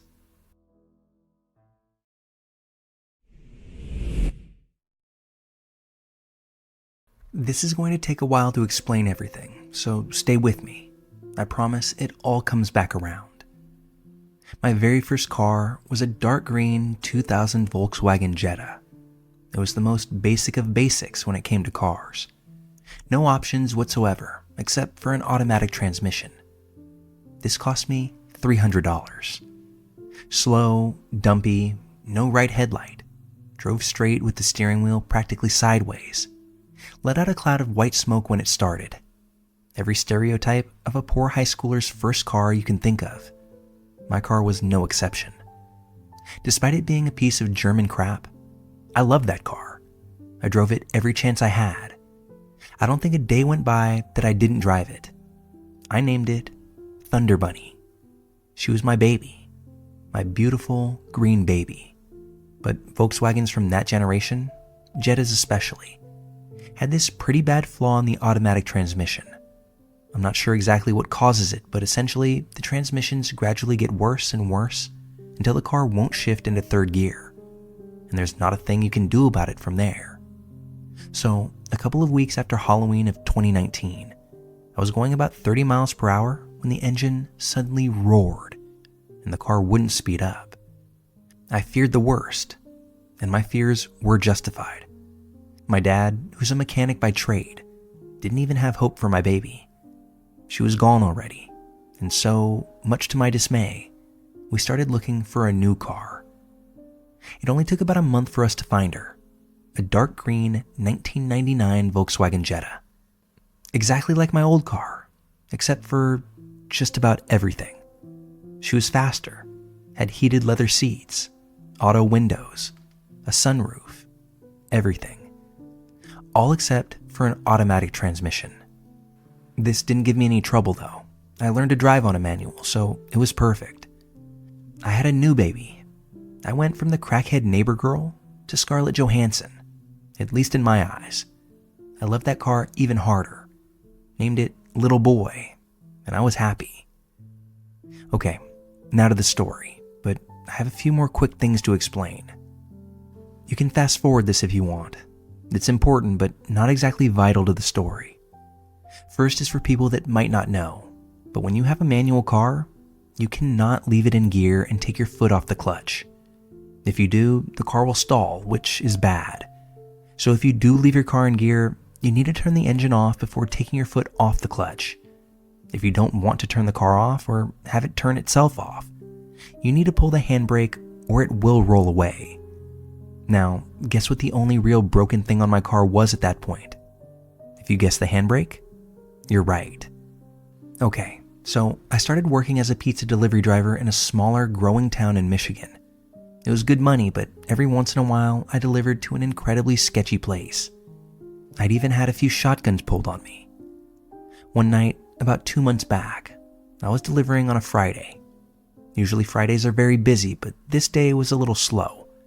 So when a delivery came in at 8:30, just a half hour before we closed, I jumped on it.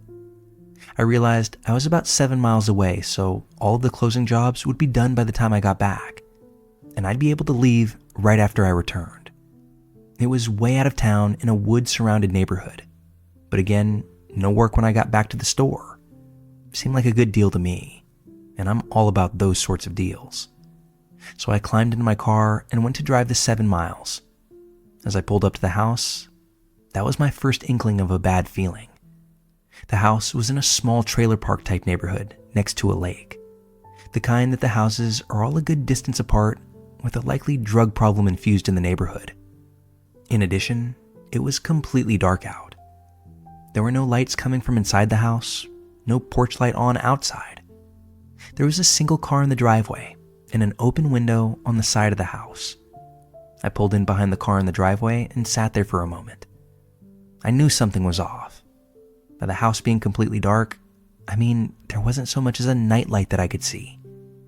Usually when I deliver to a dark house, there's at least some sign of somebody being home, likely waiting for their pizza, but this house seemed dead. Nevertheless, I put the car in gear, turned off the engine, grabbed the small, cheapest pizza we had and got out. Without my headlights on, there was nothing. I could barely see the house. The only light out was from the dim moon.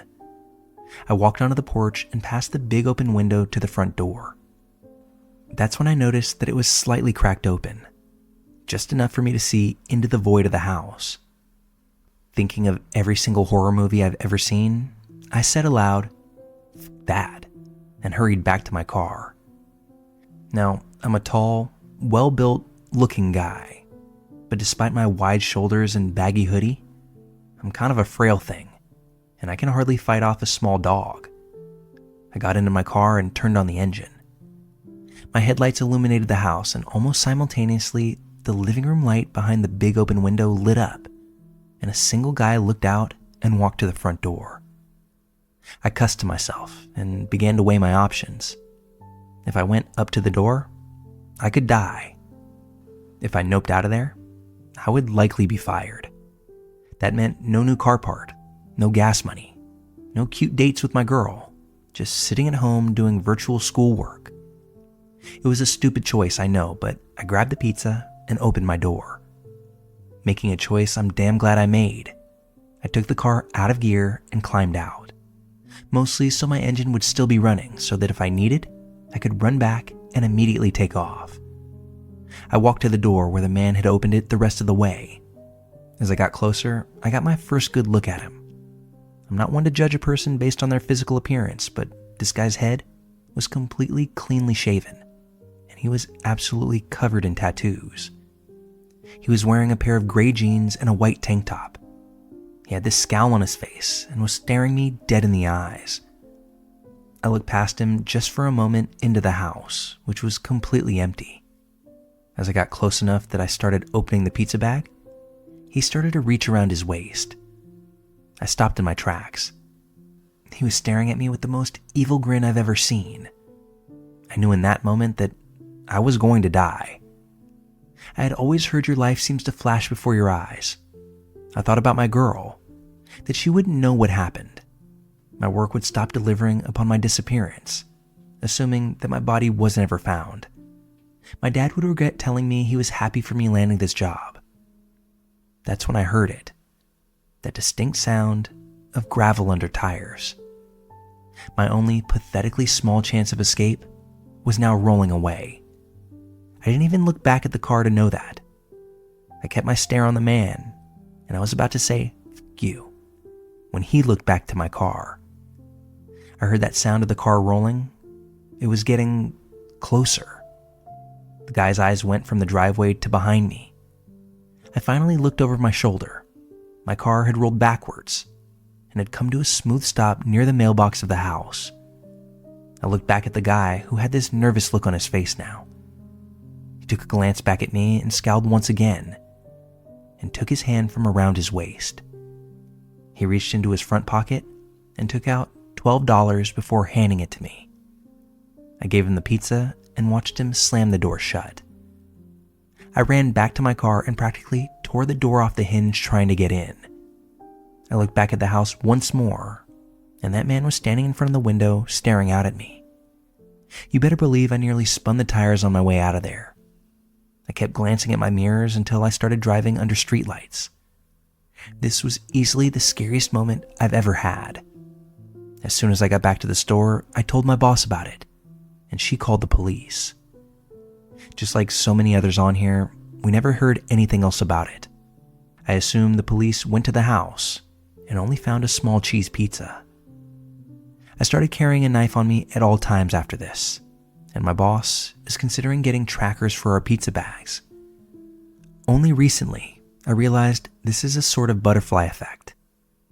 I thought it was the worst thing ever that my transmission went out, and I cursed Volkswagen for designing such a terrible automatic transmission.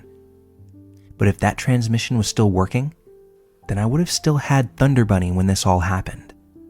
I would have put the car in park, and it would have sat there while whatever would have happened, happened. To this day, I have zero doubts in my mind that that man was planning on doing something terrible to me. So, this is my story about how German engineering saved me from getting murdered. I can only assume that when my car began to roll, that guy assumed that there was somebody else inside of it, possibly backing up to pick me up. The engine wasn't revving, but if you're about to take someone's life, you probably aren't focused on those other details. A detail that likely saved my life that night.